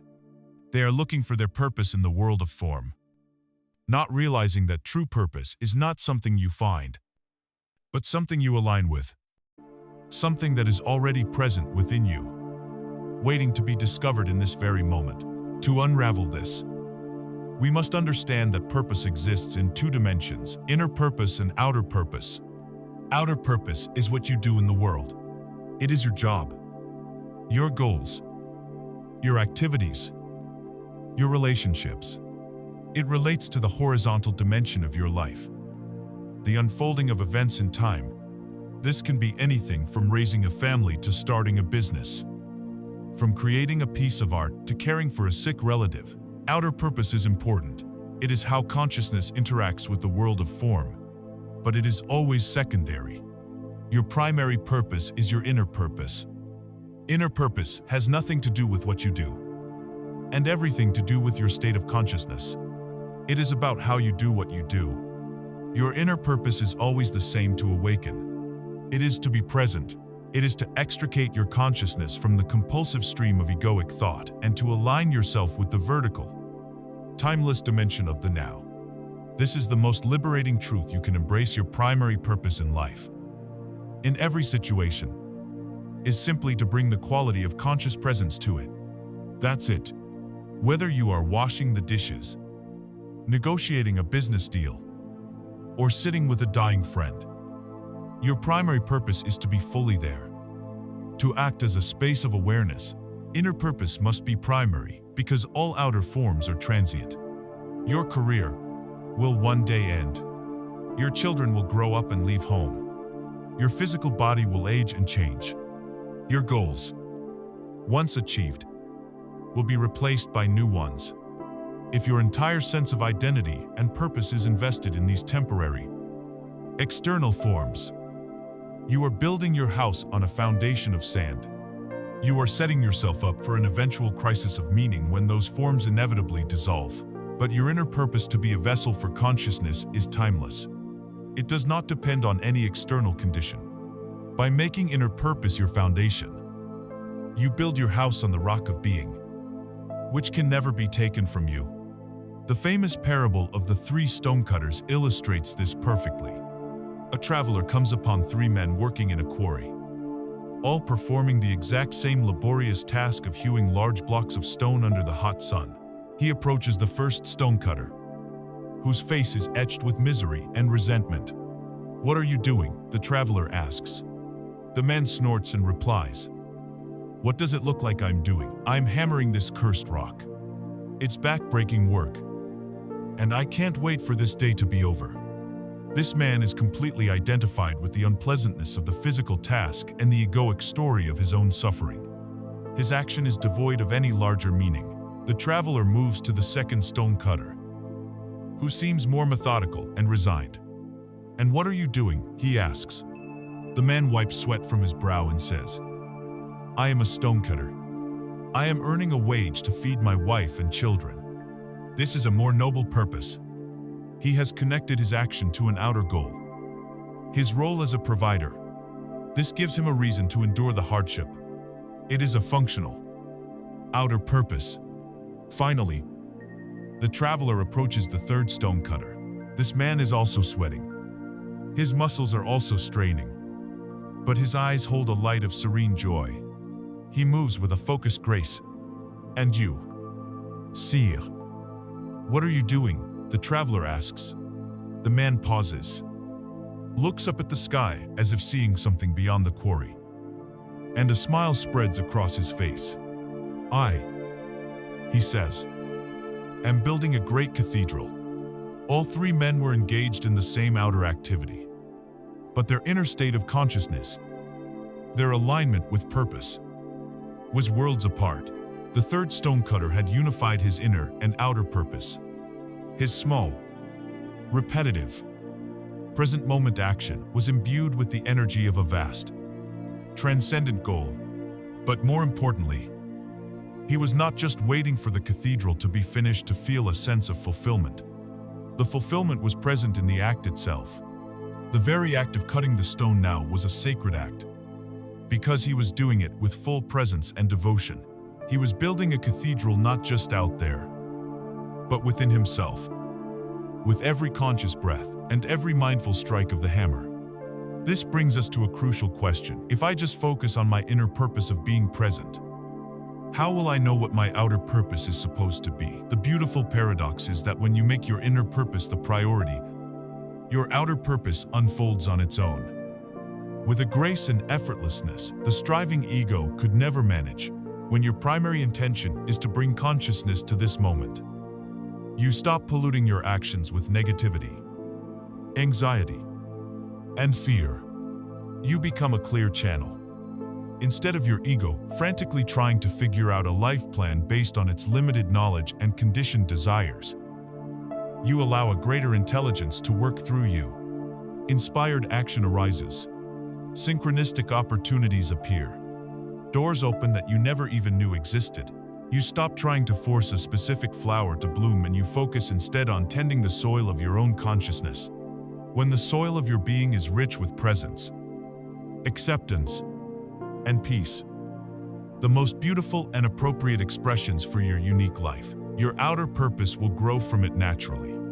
Your purpose is not a destination you must struggle to reach. It is the quality of awareness you bring to the journey. It is here. It is now. And this profound understanding that the quality of consciousness is what gives meaning to any action applies not only to our work, but to every form of human expression, including the very act of creation itself. When we align ourselves with our true purpose, the simple, profound purpose of bringing presence to this moment, we unlock the secret not only to a meaningful life, but also to the source of all true creation. We live in a culture that often romanticizes the idea of the tortured artist, the struggling genius who must wrestle with their inner demons to produce great work. We have come to believe that creativity is born from angst, effort, and the relentless churning of a brilliant, but tormented, mind. While pain and struggle can certainly be a powerful subject for art, They are not the source of creativity itself, the true wellspring of all innovation. Insight and beauty is not the noisy, striving ego, but the vast, silent, and intelligent stillness of consciousness itself. The egoic mind, with its constant chatter, is not the engine of creativity, it is the primary obstacle to it. When you sit down to create from a place of ego, you are immediately besieged by a host of inner saboteurs. The inner critic arrives first, whispering that your ideas are not good enough, that your skills are inadequate, that you have nothing new to say. It is swiftly followed by the voice of comparison, which scrolls through the achievements of others, reminding you of all the ways you fall short. Then comes the pressure to be original, the fear of failure, and perhaps most debilitating of all, the desperate, needy desire for external validation and applause. The ego turns the joyful act of creation into a stressful performance, a means to an end, the end being the enhancement of its own self-image. This is why so many creative pursuits that begin in passion end in burnout. The ego's relentless pressure and fearful striving suffocate the very joy that is the lifeblood of creative expression. It is the paradox that every artist, entrepreneur, and problem solver knows. The harder you try to force a brilliant idea, the more elusive it becomes. The ego's frantic effort creates so much mental noise that the subtle whisper of inspiration cannot be heard. True creativity flows from a place of stillness. It arises from the fertile void, the silent, spacious awareness that exists beneath the surface of your thinking mind. All the great symphonies, the revolutionary scientific theories, the timeless poems, and the elegant solutions to complex problems did not originate in a loud, agitated mind. They were born in a moment of quiet receptivity. The role of the creator is not to generate a brilliant idea from the limited inventory of their personal mind, but to become a quiet and willing channel for the universal creative intelligence to flow through them. This is a profound shift in identity. It frees you from the crushing burden of having to be a genius and allows you to become a humble and grateful collaborator with a force infinitely greater than yourself. Author Elizabeth Gilbert speaks of this in her book Big Magic, where she playfully suggests that ideas are disembodied entities, constantly searching for human partners to bring them into the world of form. Your job is to be ready, open, and receptive when an idea comes knocking. If you are too busy with your own egoic drama and fear, it will simply move on to find a more willing vessel. History is filled with testaments to this truth. The famous Eureka, the moment of Archimedes, did not happen while he was hunched over his scrolls, straining his mind. It happened when he relaxed into a bath. In a moment of surrender, the legends of Isaac Newton discovering gravity was not the result of a frantic calculation, but of the quiet observation of a falling apple. The chemist Friedrich Kekulé solved the puzzle of the benzene ring structure after having a daydream of a snake biting its own tail. In countless stories of scientific and artistic breakthrough, the genius insight arrives not during the period of intense work, but in the period of rest that follows during a walk in nature, in the moments just before sleep, or in a dream. These are all moments when the striving, analytical ego has temporarily stood down, creating a gap in the stream of thought. And it is into this quiet gap that the light of a deeper intelligence can finally pour through. This principle is not reserved for the rarefied world of art and science. It applies to every aspect of life. Finding an elegant solution to a complex business problem, navigating a difficult conversation with grace and wisdom, discovering an innovative way to connect with a child, even the simple act of preparing a meal with love and attention. These are all creative acts, and all of them are enhanced when they arise from a place of presence rather than from the anxious calculations of the ego. The practice of cultivating creativity is, therefore, the practice of cultivating stillness. It is making time for meditation, for quiet walks without your phone, for simply sitting and watching the world without judgment. It is the art of allowing for moments of follownness, of boredom, trusting that these empty spaces are not a waste of time, but are in fact the fertile ground where the seeds of your next inspiration are quietly germinating. You stop trying to hunt for ideas and instead, you create a welcoming sanctuary within yourself where ideas will want to come and live. When you understand this, you realize that creativity is not a special talent gifted to a select few. It is the natural birthright of every human being. It is the joyful expression of the universe itself, which is endlessly creative, endlessly playful, endlessly birthing new forms. It is a consequence of your alignment with the state of being. This journey of letting go of the ego's control, of becoming a clear channel for life's purpose and creativity, is profoundly liberating. However, the path is not always a simple and joyful ascent into the light. As the old, familiar structures of the egoic self begin to truly dissolve, before your new identity in consciousness is fully stabilized, it is possible to enter a period of profound disorientation and meaninglessness. This is not a sign that you have taken a wrong turn. It is a crucial and necessary stage of inner transformation, a deep purification process that mystics throughout the ages have given a name: the dark night of the soul, the journey into awakened consciousness, a path often described in terms of light, presence, and joy, has a seldom spoken of chapter. It is a passage through a terrain so disorienting and bleak that many who enter it fear they have lost their way entirely, that their spiritual progress has not only halted, but catastrophically reversed. This is the stage known to Christian mystics like Saint John of the Cross as the dark night of the soul. It is crucial to understand that if you find yourself in this space, you are not failing. You are not going backwards. In fact, the dark night is often a sign of profound and accelerated spiritual progress. It is the experience of the egoic self undergoing its final dissolution, the painful but necessary death of the false self before the true self can be born into the fullness of its light. It is important to approach this topic with clarity, as the experience of the dark night can, on the surface, resemble clinical depression. There can be a profound loss of interest in life, a feeling of heavy lethargy, deep sadness, and social withdrawal. If one is suffering intensely, seeking professional help is always a wise and compassionate act. However, there is a fundamental difference in the nature of these experiences. Depression is often a psychological condition that operates within the framework of the ego. It is characterized by thoughts of personal failure, worthlessness, and guilt. It is the ego attacking itself.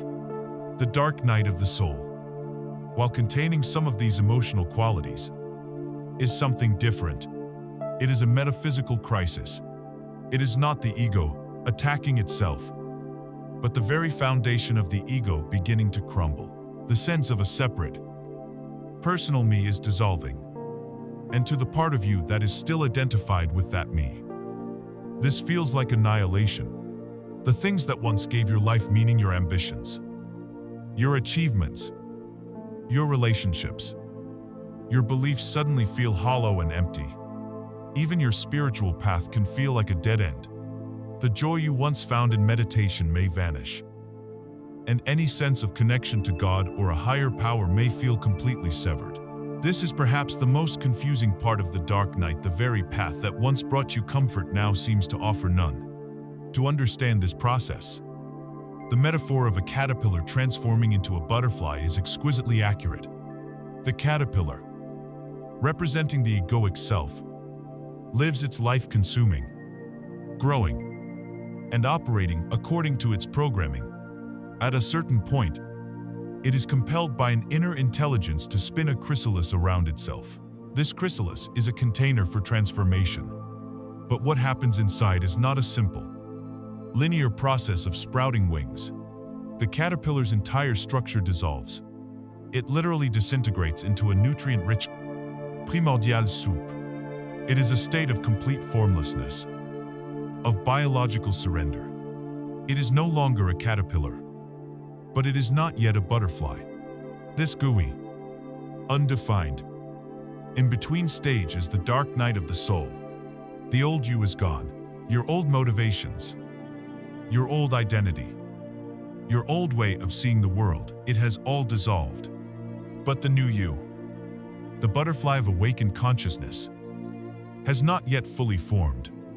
You are in the sacred, terrifying soup of transformation. The ego feels like it is dying because it literally is.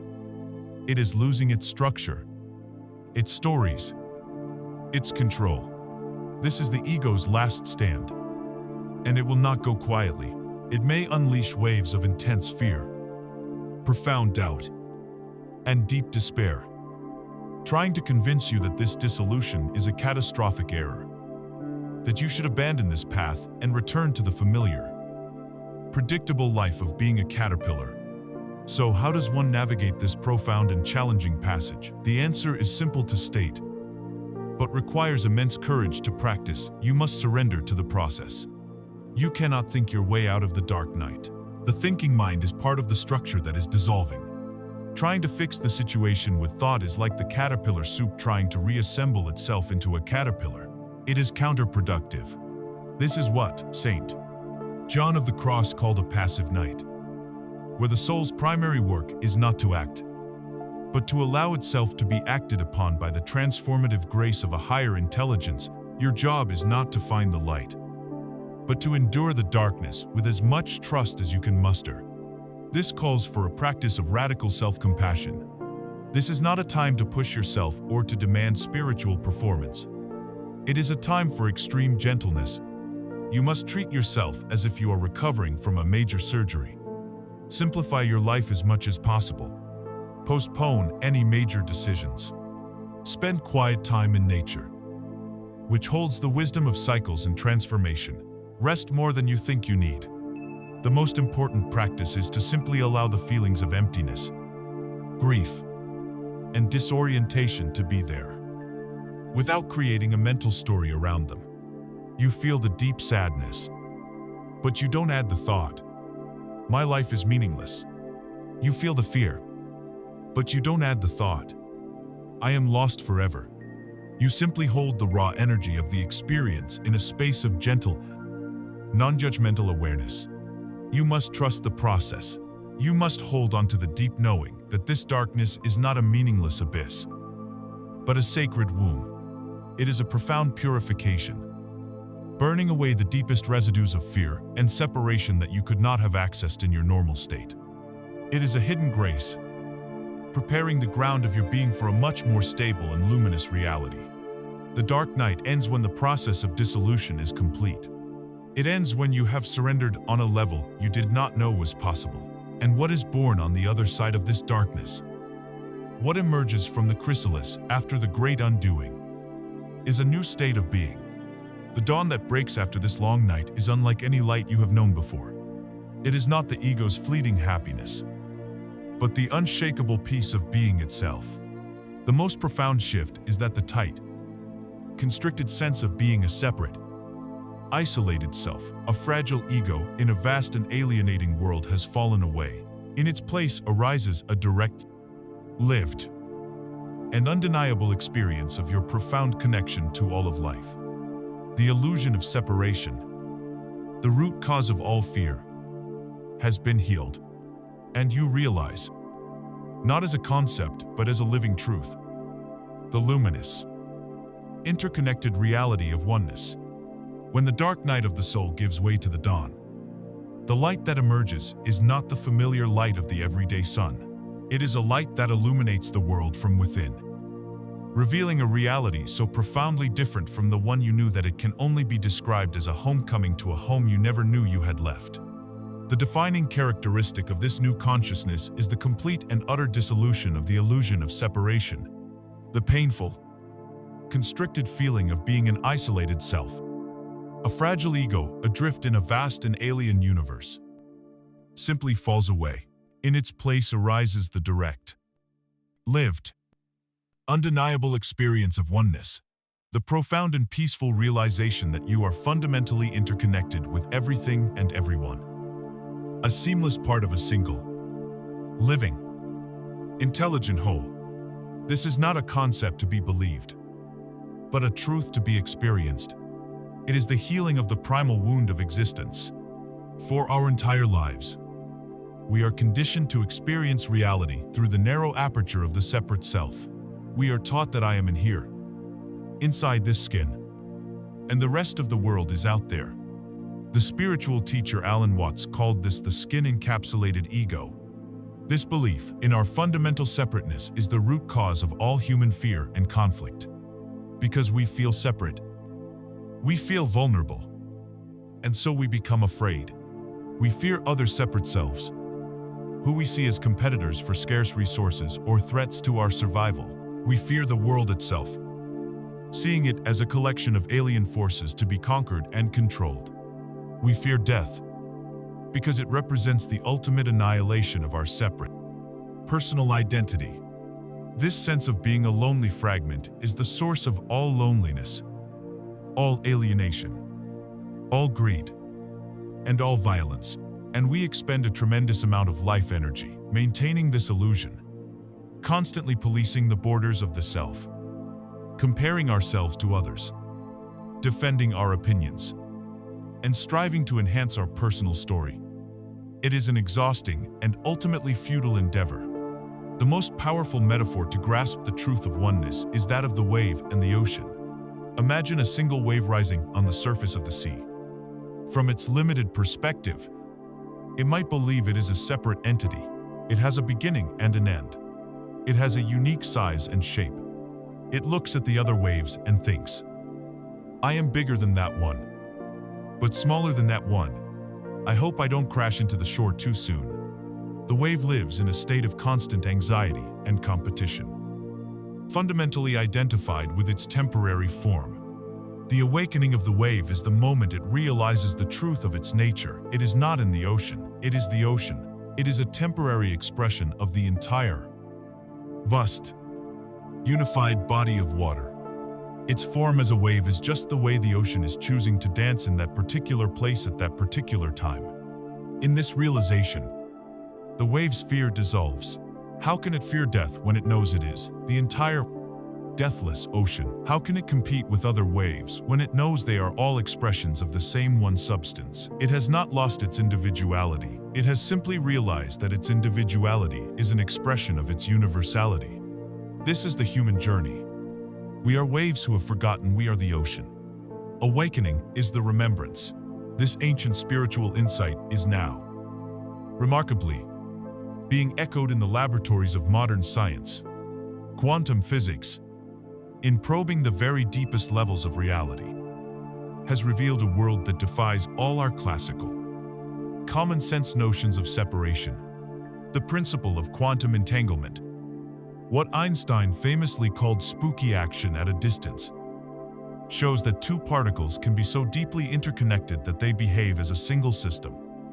Even when separated by vast distances, a change in one is instantaneously mirrored in the other. This suggests a deeper, non-local layer of reality where everything is fundamentally unified. A single, interconnected field of information or potentiality. For millennia, the mystics have reported from their inner explorations that separation is an illusion. Now, our physicists, exploring the outer world with their instruments, are arriving at the same astonishing conclusion. At the base level of reality, there is no me and you. There is only a single, seamless energetic field.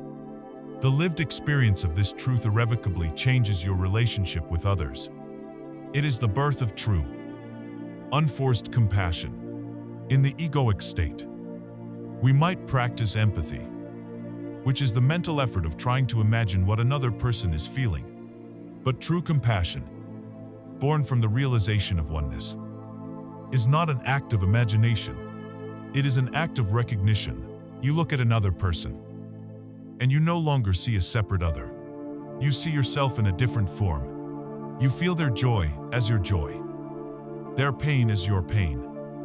Not because you are a virtuous person trying to be good, but because on the deepest level of reality, the boundary between you and them does not exist. The golden rule, do unto others as you would have them do unto you, ceases to be a moral code to be followed and becomes a simple, factual description of reality. To harm another is, quite literally, to harm a part of yourself. To help another is to help yourself. Your heart breaks open into a state of unconditional love, not because you are trying to be loving, but because love is the natural, spontaneous resonance of a consciousness that knows it is one with all things. This realization is the ultimate antidote to loneliness. How can you be lonely when you feel your intrinsic connection to the trees, the stars, the person next to you on the bus? You are a vital and inseparable part of the cosmic dance. Every atom in your body was forged in the heart of a distant star. The air you breathe is a gift from the trees and the phytoplankton in the sea. You are not just living on the earth, you are the earth, having a human experience. As this new perception solidifies, it naturally begins to transform your relationship with the material world. The ego uses possessions and wealth to create a stronger sense of a separate, superior self. But when you truly feel that you are one with everything, the very concept of ownership begins to seem strange. When you realize you are the entire ocean, what does it mean to own a single cup of water? This profound shift invites us to re-examine our ideas about wealth, generosity, and what it truly means to live an abundant life. The realization of oneness, the deep, experiential knowing that you are inseparable from the whole of life, acts as a powerful solvent, dissolving the old structures of the ego. It transforms your relationship with purpose, with creativity, and with others. Naturally, it also revolutionizes your relationship with one of the ego's most cherished concepts, abundance. From infancy, we are trained to equate abundance with external accumulation. To be abundant is to have more money, more possessions, more status, more experiences. We embark on a lifelong quest to acquire these things, believing that in their attainment, we will finally find the security, freedom, and happiness we crave. But this is the great misunderstanding that keeps humanity trapped on a treadmill of dissatisfaction. We are seeking an inner state in the outer world of things. True abundance is not something you can acquire or achieve. It is an inner state of being that you awaken to, a recognition of the infinite richness that is already present. Right here, in this moment, the ego operates from a deep and pervasive belief in scarcity because it feels like a small, isolated fragment. It perceives the world as a place of limitation and competition. It believes there isn't enough to go around, so it must constantly strive, hoard, and protect its share. This scarcity mindset is the source of all greed, jealousy, and the gnawing anxiety that accompanies the pursuit of wealth. The ego uses possessions to build a stronger sense of self, to create a thicker boundary between me and not me. I have this expensive car. You do not. Therefore, I am better, more successful, more secure. It uses things as a temporary patch to cover up its inner feeling of emptiness, its core wound of not enough.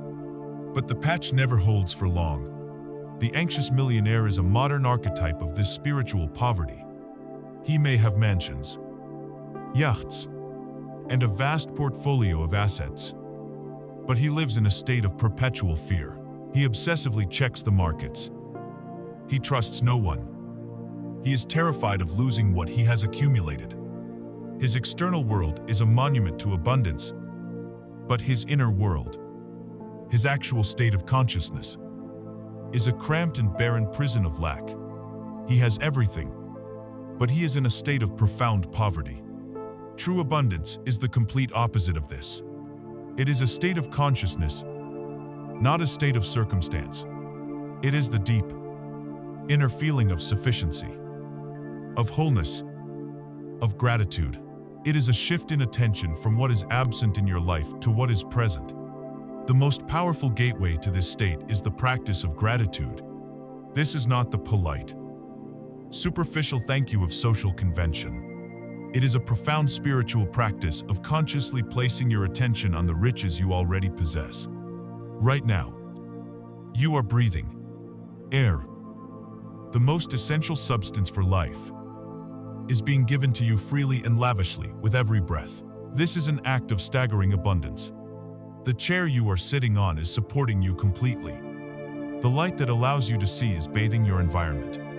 The miracle of your own senses, the ability to hear, see, touch is an infinite treasure.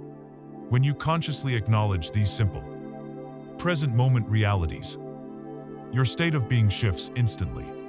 You move from the mind's narrative of what's missing to the body's felt sense of what's here. You move from lack to fullness. Now, let us imagine another archetype, the joyful person of simple means. This person may live in a small apartment and have a modest income, but their inner world is a palace. They awaken in the morning and feel a wave of gratitude for another day of life. They savor the taste of their morning coffee as if it were the most exquisite nectar. They take a walk in the park and feel an immense sense of wealth in the beauty of a flower. The warmth of the sun, the laughter of children, they have a few deep friendships which they cherish as the greatest of treasures. This person has very little by the world's standards, but they are in a state of profound, unshakable abundance. They have discovered that the source of wealth is not in their bank account, but in their capacity for presence and appreciation. This is what the teachings of mystics and masters like Abraham Hicks point to. The universe does not respond to the contents of your wallet. It responds to the vibration of your consciousness. When you learn to generate the feeling of joy, ease, and fullness first, regardless of your external conditions, you align yourself with the energetic frequency of abundance itself. You are no longer chasing it on the outside. You are embodying it on the inside. This inner state of fullness also changes your relationship with the dynamics of giving and receiving. The ego, in its scarcity mindset, sees life as a zero-sum game. To give something away is to have less for oneself. It gives reluctantly, often with an expectation of return. It may also have difficulty receiving, feeling unworthy, or fearing the obligation that comes with a gift. The consciousness of abundance, however, understands that life is a flow, a constant circulation of energy. Giving and receiving are not two separate acts, but a single, unified movement, like breathing in and breathing out. You cannot do one without the other. True generosity arises spontaneously from a feeling of inner fullness. You give not out of a sense of duty, but from an overflow of your own being. Just as the sun cannot help but shine, this act of giving, free from the need for return, creates a space, a vacuum, that allows the universe's infinite supply to flow back to you in new and unexpected ways. You become a conscious channel for the circulation of universal abundance. This does not mean you must renounce all material possessions and live a life of asceticism, unless that is your unique path. It simply means your happiness is no longer dependent on them. Money and things become tools you can use, toys you can play with, but they no longer define you. Your sense of security is no longer in your assets, but in your connection to being. Your sense of worth is no longer in your status, but in your own inherent divinity. You are free. This inner state of abundance, this feeling of gratitude, peace, and sufficiency is not just a pleasant psychological mood. It is a tangible, energetic reality. It is a specific vibration, a frequency that you are constantly emitting, and which is constantly shaping the world you experience. To truly understand the mechanics of how our inner world creates our outer world, we must now turn our attention to the very energetics of consciousness itself, to the fundamental principles of vibration and frequency. The inner state of abundance, the felt sense of gratitude and sufficiency, is not merely a psychological mood. It is a tangible, energetic reality. To grasp the profound mechanics of how our inner world creates our outer world, we must venture into the very energetics of consciousness itself. The ancient mystics and modern physicists, though using vastly different languages, have arrived at the same fundamental conclusion. The universe is not a collection of solid, separate objects, beneath the illusion of solidity. Everything in existence, from the most distant star to the chair you are sitting on, from the words on this page to the thoughts in your head, is ultimately made of the same substance, energy. And this energy is not static. It is in a constant state of motion. It's a vibration. Everything, absolutely everything, has its own unique vibrational frequency. This is not a metaphor. It is a description of reality. A block of ice, a puddle of water, and a cloud of steam are all made of the same H2O molecules. The only difference between them is their vibrational frequency. The ice vibrates slowly, creating a dense, solid form. The steam vibrates rapidly, creating a light, ethereal form. This same principle applies to the landscape of your inner world. Every thought and every emotion has a distinct vibrational frequency. Think of the felt sense of different emotions in your body. Fear feels heavy, dense, and constricting. It has a low, slow, contracted vibration. Anger feels sharp, jagged, and chaotic. Guilt feels sticky and burdensome. These are the low-frequency emotions generated by the ego when it is identified with separation and lack. Now consider the higher emotions. Joy feels light, expansive, and bubbly. It has a high, fast, open vibration. Love feels warm, coherent, and all-encompassing. Peace feels like a deep, silent, humming stillness. These are the high-frequency states that arise from a consciousness aligned with presence and oneness. The voice in your head, with its constant stream of judgment, worry, and complaint, is a relentless generator of low-frequency energy. Each negative thought sends a ripple of dense, constricting energy through your being, contributing to your overall energetic signature. The baseline frequency from which you operate. The late Dr. David R. Hawkins, a renowned psychiatrist and spiritual teacher, dedicated his life to researching this phenomenon. Through decades of consciousness research, he created a brilliant and useful model known as the map of consciousness.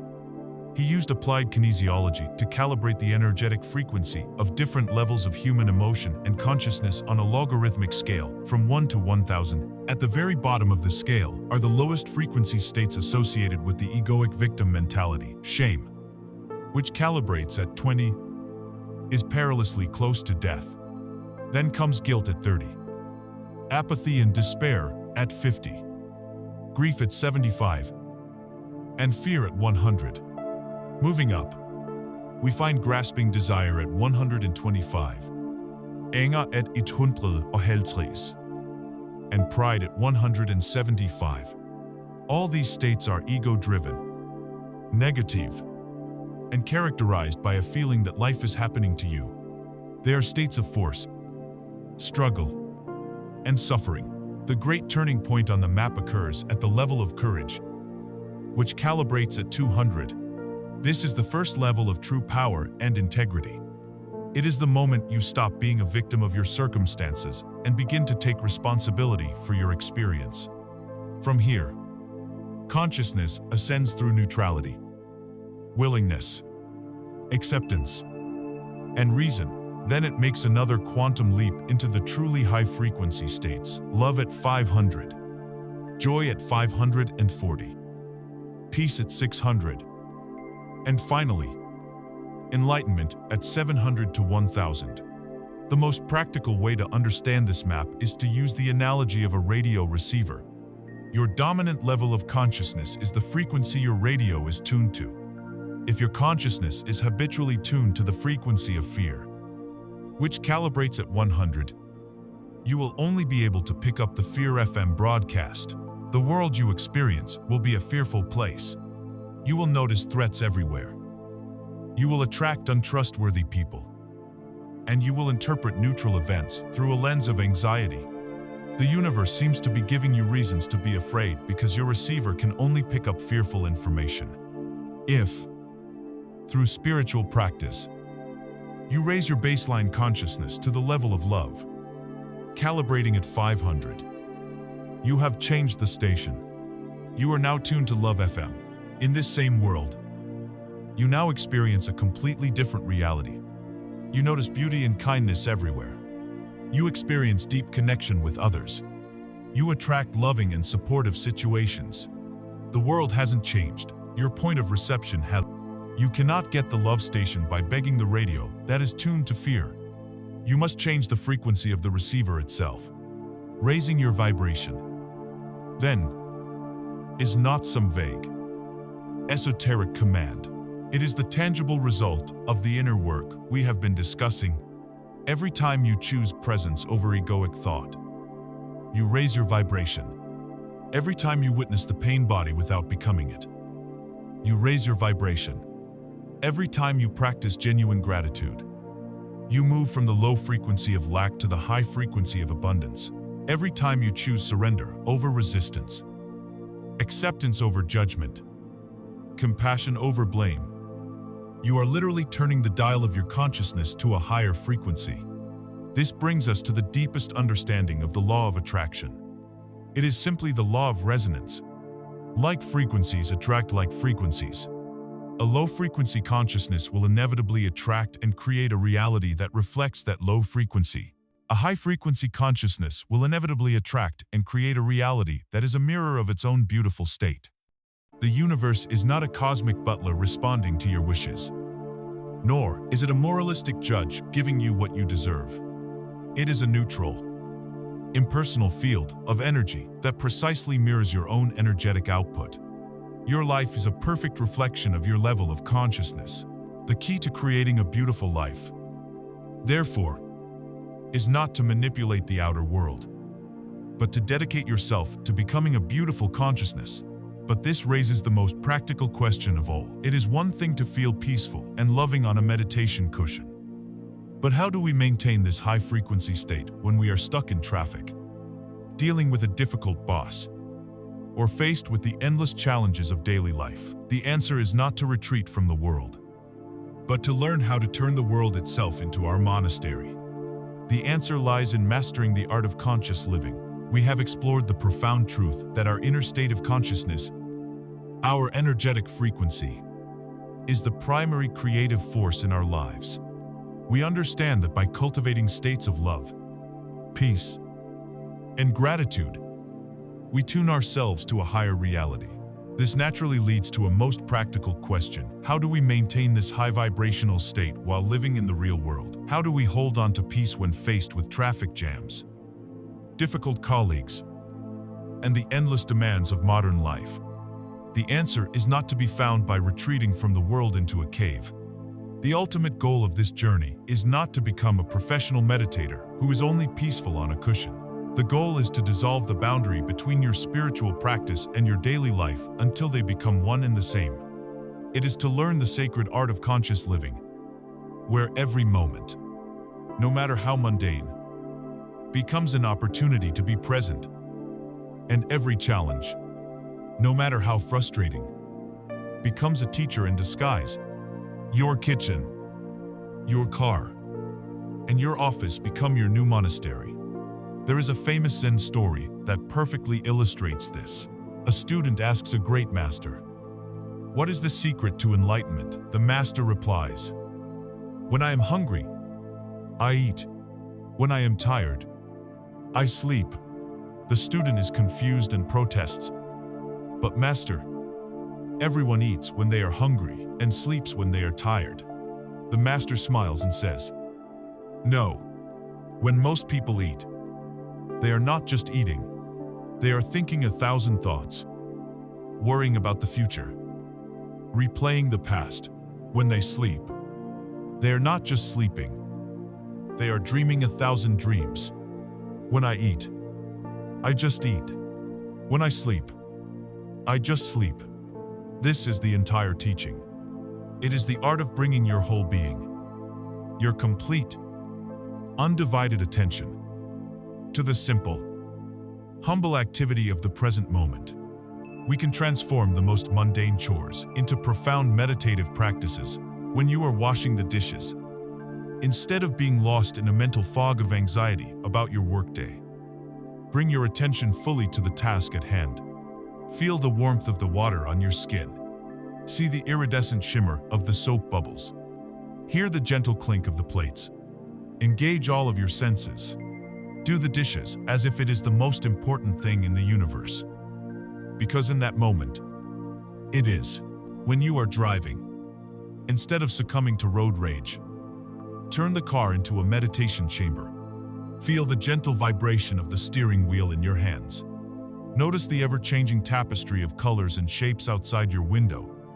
Listen to the sounds of the road without judgment. Simply be the silent, aware presence in the driver's seat. In doing so, you realize that the quality of your consciousness is not dependent on what you are doing. How you do something becomes infinitely more important than what you are doing. You can bring more presence and love to the simple act of folding laundry than another person might bring to ruling a kingdom. This practice of imbuing the mundane with presence is one half of the art. The other half is learning how to use life's inevitable challenges and interruptions as your allies in awakening. The egoic mind sees negative triggers: a rude comment, a long queue at the supermarket, a project that fails, as problems, as unfortunate disruptions to its desired state of peace. The conscious perspective, however, learns to see these events as gifts. They are, as the Zen master Thich Nhat Hanh taught, bells of mindfulness. In a monastery, a bell is rung periodically to remind the monks to stop what they are doing and return to their breath, to the present moment in the monastery of daily life. Your triggers are your bells. The driver who cuts you off is ringing a bell. The critical email from your boss is ringing a bell. Your child's tantrum is ringing a bell. They are all signals from the universe, calling you to awaken from the dream of unconscious thought. The moment you feel that familiar flash of anger, that knot of anxiety, that wave of frustration, that is your signal. Instead of following your conditioned, automatic reaction, you pause. You take one conscious breath. You inwardly acknowledge, the bell is ringing. I was lost. Let me come back home to the now. You use the energy of the trigger itself as a reminder to become present. In this way, your greatest annoyances become your greatest spiritual teachers. The traffic jam is no longer a source of stress. It is a 10-minute meditation retreat. The difficult person is no longer an adversary. They are a guru, showing you exactly where your own consciousness is still hooked, where you still have work to do. In addition to using these reactive triggers, you can also be proactive by creating intentional anchors of presence throughout your day. These are small, deliberate rituals you create to call yourself back to the now.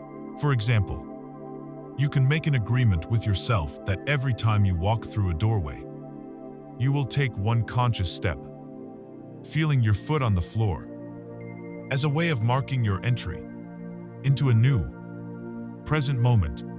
You can decide that every time you hear your phone ring, you will let it ring one extra time and use that space to take a single deep breath before you answer. Every time you take a sip of coffee, tea, or water, you can pause for just a second to be fully present with the sensation and the act. These are not large, time-consuming practices. They are micro-moments of presence woven into the fabric of your day. But their cumulative effect is immense. Each time you remember to be present, you are strengthening your consciousness muscle. You are carving new neural pathways in your brain, making presence, rather than mind wandering, your new default state. This is the art of conscious living. It is not about adding more spiritual tasks to your already busy schedule. It is about bringing a new dimension of being to the life you are already living. It is the realization that every moment is a sacred moment. Every place is a holy place. And every activity is an opportunity to connect with the divine. It is about closing the gap between your spiritual ideals and your lived reality. As you master this art, as you learn to inhabit your daily routines with this quality of deep presence, You will naturally begin to inhabit your own physical form in a new way. You stop seeing your body as a mere taxi for your brain or as a source of problems and pain. You begin to feel it from the inside out, to experience it as a vibrant, intelligent field of energy. You discover that your body is not a barrier to the spiritual realm, but is, in fact, the most direct and sacred portal you have to the present moment. The art of conscious living teaches us to find the sacred in the mundane, to weave presence into the fabric of our everyday lives. As this practice deepens, it inevitably leads to a transformation in the relationship you have with your most immediate and constant companion, your own physical body. In the unawakened state, we are largely disconnected from our bodies. We treat them not as living, intelligent temples, but as objects. The ego has a deeply dysfunctional relationship with the physical form. It sees the body as either a project to be perfected or a problem to be solved. For one type of ego, the body is an object of vanity, a costume for the me story. It is obsessed with how the body looks from the outside, leading to a relentless cycle of comparison, judgment, and a feeling of never being good enough. For another type of ego, especially when the body experiences illness, pain, or the natural process of aging, it becomes an enemy. A sense of betrayal arises. My body is failing me. I am trapped in a faulty machine. This creates a state of internal warfare, where your mind is constantly fighting your physical reality, a struggle that only generates more suffering. And for the more intellectually inclined ego, the body is simply ignored, treated as a mere vehicle, a taxi for the brain. A person can live their entire life almost exclusively in their head, completely numb to the rich tapestry of sensations and the deep wisdom that the body holds. To awaken is to end this dysfunctional relationship. It is to come home to your body for the first time. This involves a fundamental shift in perception from thinking about your body as an external object to feeling it from the inside as a vibrant field of life. This is the practice of what Eckhart Tolle calls inner body awareness, and it is one of the most direct and powerful portals to the present moment you will ever find. It is a practice you can do right now, wherever you are. Just for a moment, I invite you to close your eyes. Take your attention away from the world outside and the chatter inside your head, and bring it into your hands. Without wiggling your fingers or clenching your fists, can you feel that your hands are there? Can you feel the subtle sensation of aliveness within them? It might be a tingling, a warmth, a slight vibration. There are no words for it, but there is a definite feeling of energy. This is the feeling of life itself. Now, let that awareness expand. Feel that same aliveness in your feet. Let it move up into your legs, your pelvis, your abdomen. Feel the gentle rise and fall of your chest with each breath. Feel the energy in your arms, your neck, your face. See if you can. For a moment, feel your entire body from within as a single, unified field of vibrant energy.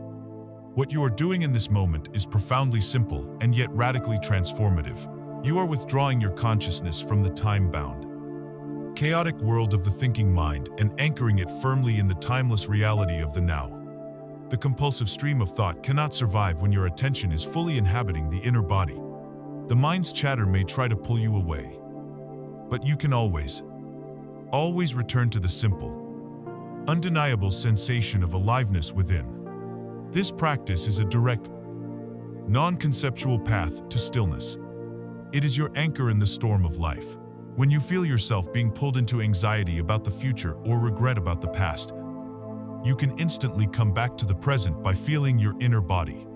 When the pain body is activated and a wave of negative emotion threatens to overwhelm you, you can bring your conscious attention to the raw, physical sensation of that emotion in your body, observing it as pure energy without letting it become a mental story. This allows the emotion to move through you and dissipate, rather than getting stuck and feeding the pain body. As you learn to inhabit your body more consistently, you discover that it is not just an anchor, but also a wise and trustworthy counselor. The mind can lie. It can rationalize, justify, and deceive itself endlessly.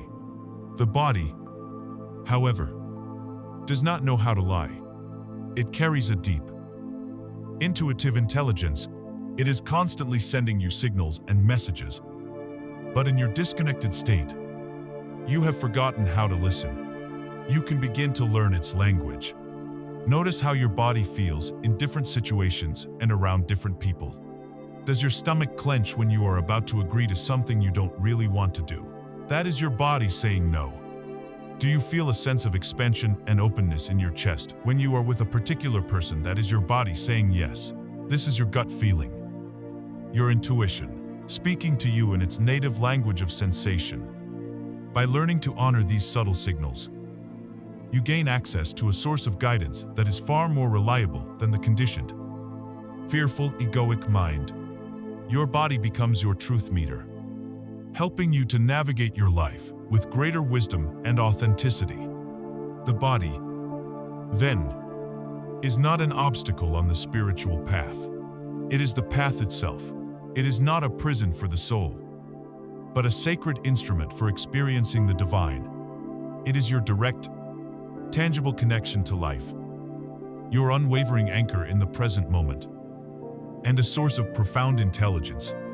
By learning to live in your body, by fully embracing your physical form, you become grounded, centered, and whole. You are no longer a disembodied intellect floating in a world of abstractions.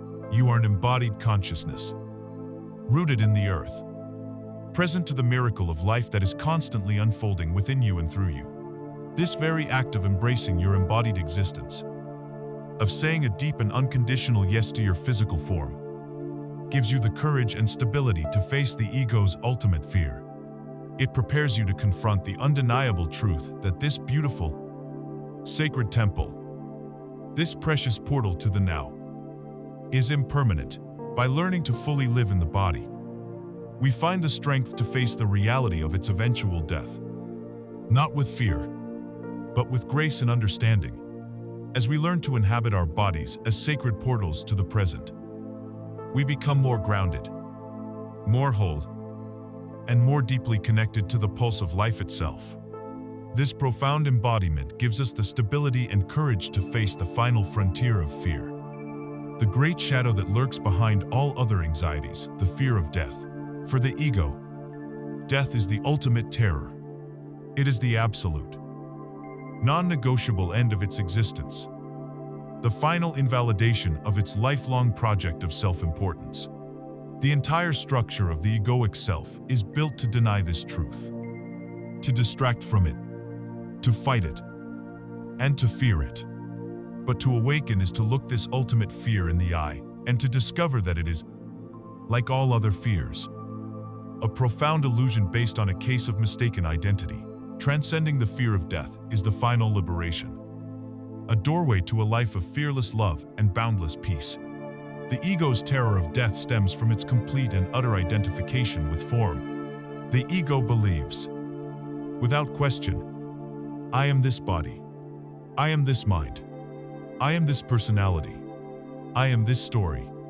This me is a bundle of memories from the past and a collection of hopes and fears for the future. Death is the undeniable end of the body, the end of the thinking mind, and the final page of the story. For the ego, this is annihilation. It is the ultimate failure, the final proof that its struggles were for naught. This foundational fear of non-existence is the hidden engine behind so much of our daily anxiety. The fear of public speaking is the fear of the ego being judged and diminished. The fear of financial loss is the fear of the ego's security blanket being stripped away. The fear of illness is the fear of the body's decay. At their root, these are all echoes of the one great fear, the fear of the death of the self. We spend our lives running from this shadow, constructing elaborate defense, accumulating possessions, and seeking distractions, all in a futile attempt to deny the simple, natural truth of impermanence. The freedom from this fear does not come from adopting a new belief about an afterlife or reincarnation. While those may be comforting concepts, they are still beliefs held by the mind. True freedom comes from a direct, experiential realization of your true nature. A realization that has been the central theme of our entire journey. You have learned to witness your thoughts and realize you are not the thinker, but the silent awareness behind the thinker. You have learned to feel your emotions and realize you are not the emotion, but the spacious presence in which the emotion is allowed to be. You have learned to inhabit your body and realize you are not the physical form, but the life energy that animates the form. Who you are is this formless, timeless, ever-present consciousness. The body, the mind, the personality, these are temporary vehicles, temporary costumes, temporary expressions of that one consciousness. The most helpful metaphor is that of an actor and a role. You, the formless consciousness, are the actor. This human life, with your specific name, body, and history, is the role you are currently playing. The role has a beginning, a middle, and an end. The character you are playing might experience great triumphs or great tragedies. It might be a hero or a villain. It lives its life within the script of time. At the end of the play, the character dies. The costume is taken off. The stage is cleared. But does the actor die? Of course not. The actor, your true self, is untouched by the fate of the role.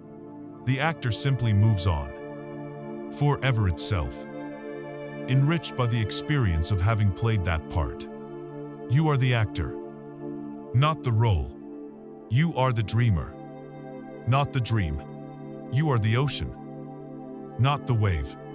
When the temporary form of the wave dissolves back into the sea, nothing of value is lost.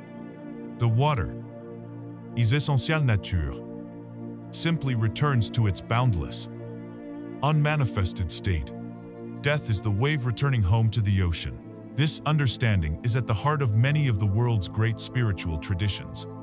The Tibetan Book of Living and Dying, for instance, teaches that death is not an end, but a pivotal moment of transition, an unparalleled opportunity for liberation if one has prepared. The key to this preparation is to familiarize yourself with the nature of your own consciousness while you are alive. If you spend your life identified with the fleeting character on the stage, then when the final curtain falls, you will be lost in terror. But if you have practiced disidentifying from the role and have come to know yourself as the silent, luminous actor behind the mask, then, when the play ends, you will recognize your own true, deathless nature and meet the transition with peace and clarity. When the fear of death dissolves, the quality of your life transforms in the most beautiful and paradoxical way. By fully embracing the reality of your own mortality, you become more fully and fearlessly alive. When the foundational fear of annihilation is gone, all the lesser, derivative fears lose their power over you. You are no longer afraid to love fully, because the fear of loss no longer holds you captive. You are no longer afraid to speak your truth, because the fear of judgment pales in comparison to the fear you have already faced.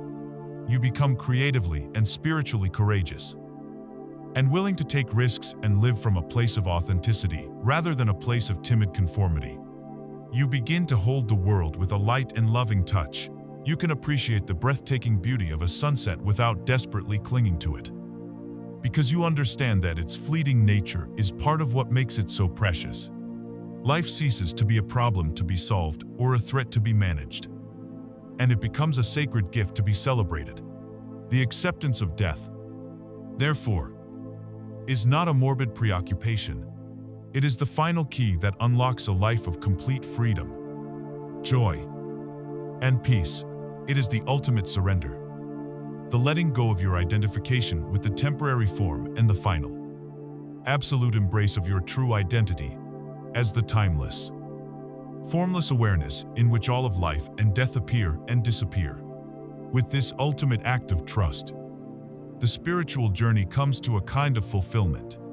But this fulfillment does not mean you suddenly become a flawless, ethereal being who floats above the messiness of the human condition. It means you are now ready to live in the world in a new, integrated way, embracing both your divine, timeless nature and your beautiful, imperfect humanity. It is the final step in our journey, understanding what it means to live a life not of perfection, but of wholeness. After traversing the profound mysteries of consciousness, facing the ego, dissolving the pain body, and embracing the ultimate truth of our own deathless nature, we arrive at the final destination of our journey. And here, we are met with the ego's last and most subtle illusion, the illusion of spiritual perfection. Having glimpsed the peace and clarity of our true nature, the ego creates a new, spiritualized identity. It constructs an ideal of what an enlightened person should be, someone who is always calm, never angry, endlessly compassionate, and permanently floating in a state of blissful serenity. It then takes this flawless image and uses it as a new stick with which to beat ourselves, judging every human moment of anger, frustration, or fear as a failure. This quest for perfection is the final trap, the last barrier to true freedom. The goal of this journey was never to become a perfect, flawless statue in a museum of saints. The goal was, and is, to become courageously, consciously, and completely whole. A common misconception is that the purpose of awakening is to annihilate the ego completely. But this is not the case. A person without a functional ego could not operate in this world. The ego is the mechanism that allows you to have a name, a personal history, and the ability to navigate the practical realities of life, like paying your taxes and remembering your address. The problem was never the ego's existence, but its position. The spiritual journey is not about executing the ego, but about dethroning it. For most of our lives, the ego has been the tyrannical, fear-driven master of the house, and our true self, the silent, aware consciousness, has been locked away in the basement. The process of awakening is the great overturning. Consciousness moves from the basement to the throne. The ego is then rehired, not as the master, but as a skilled and useful servant. You, the awareness, are now in charge. You use the tool of the ego when you need to interact with the world of form, to plan a schedule, to have a conversation, to tell your story. And when the task is done, you put the tool down. You no longer live in servitude to its incessant chatter and its neurotic fears. You are the master, and the ego is your servant. This new relationship gives rise to a life that is best described as a dance between form and formlessness. You are rooted in the formless, your deep, unchanging identity as silent, timeless awareness. Yet, are you playfully and effectively engaged with the world of form, your human life, with its unique personality, its roles, its joys, and its challenges? You no longer see these two aspects as being in conflict. You are the deep, silent ocean that is also delighting in the experience of being a unique, temporary wave. You embrace your humanity fully, but you are no longer lost in it, because your anchor is in the divinity of your own being. This does not mean you will never forget. It is absolutely essential to understand this. You will get lost again.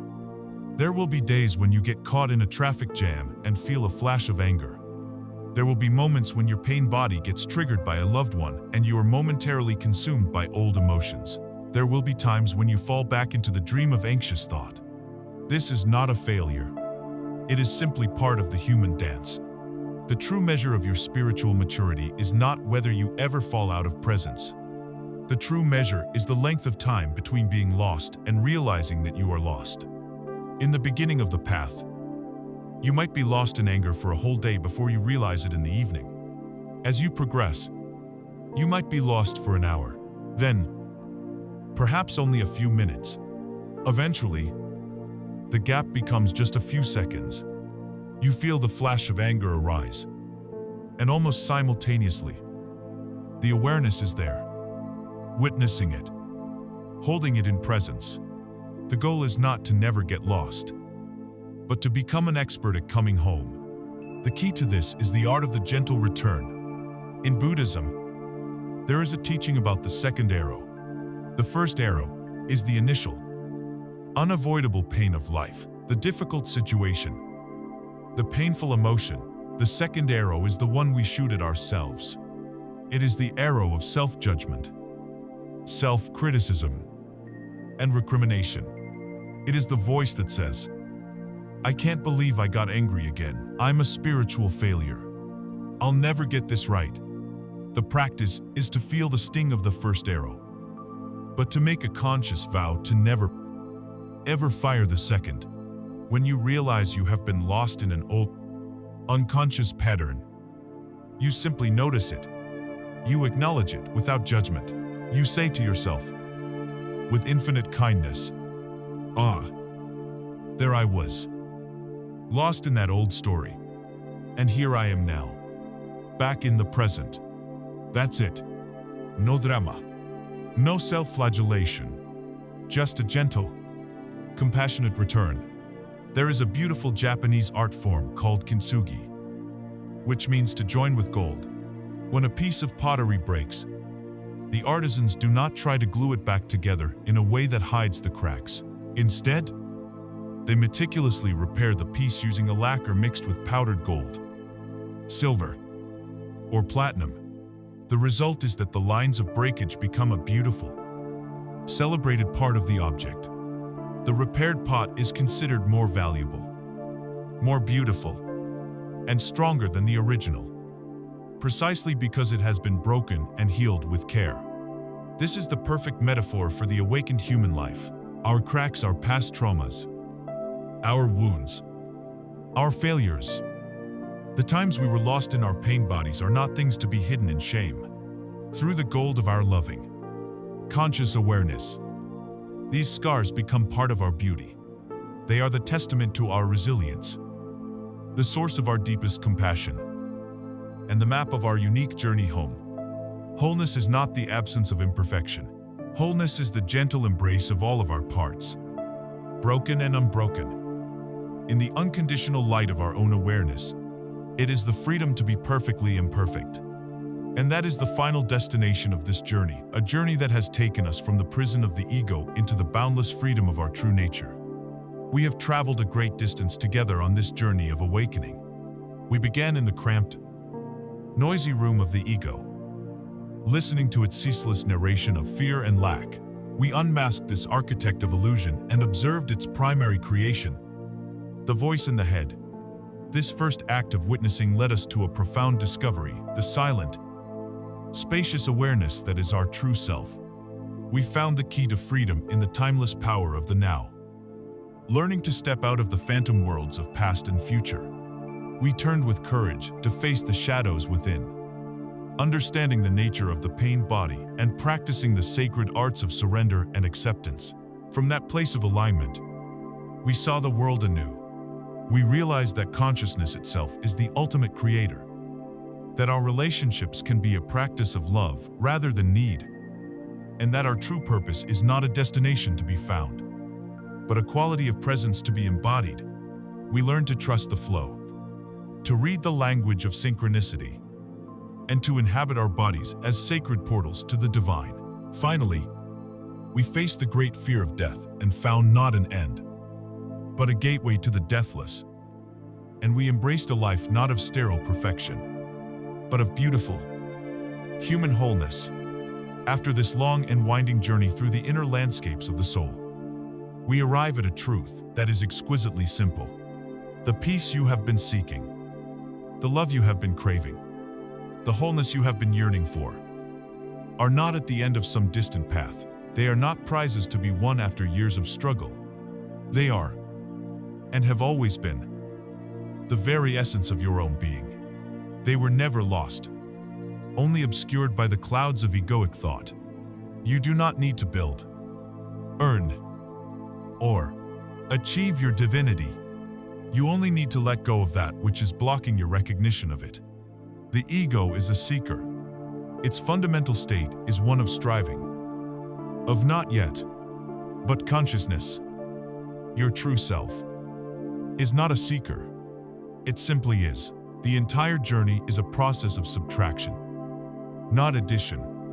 It is the letting go of false ideas, painful histories, and limiting identities, until all that is left is the silent, peaceful, loving awareness that you have been all along. The power to realize this truth does not lie in these words, or in any book or teacher.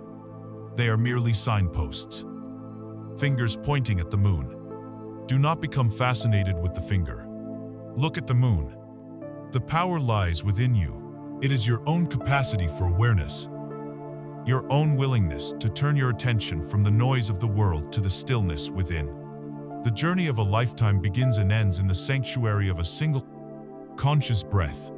So I leave you with this invitation. Right here, right now. Take that breath. Feel the simple, profound miracle of air filling your lungs. Feel the quiet aliveness in your hands. Notice the silent, aware space in which these words are being heard. That is your home. That is your peace. That is your freedom. The quest is over. Welcome home.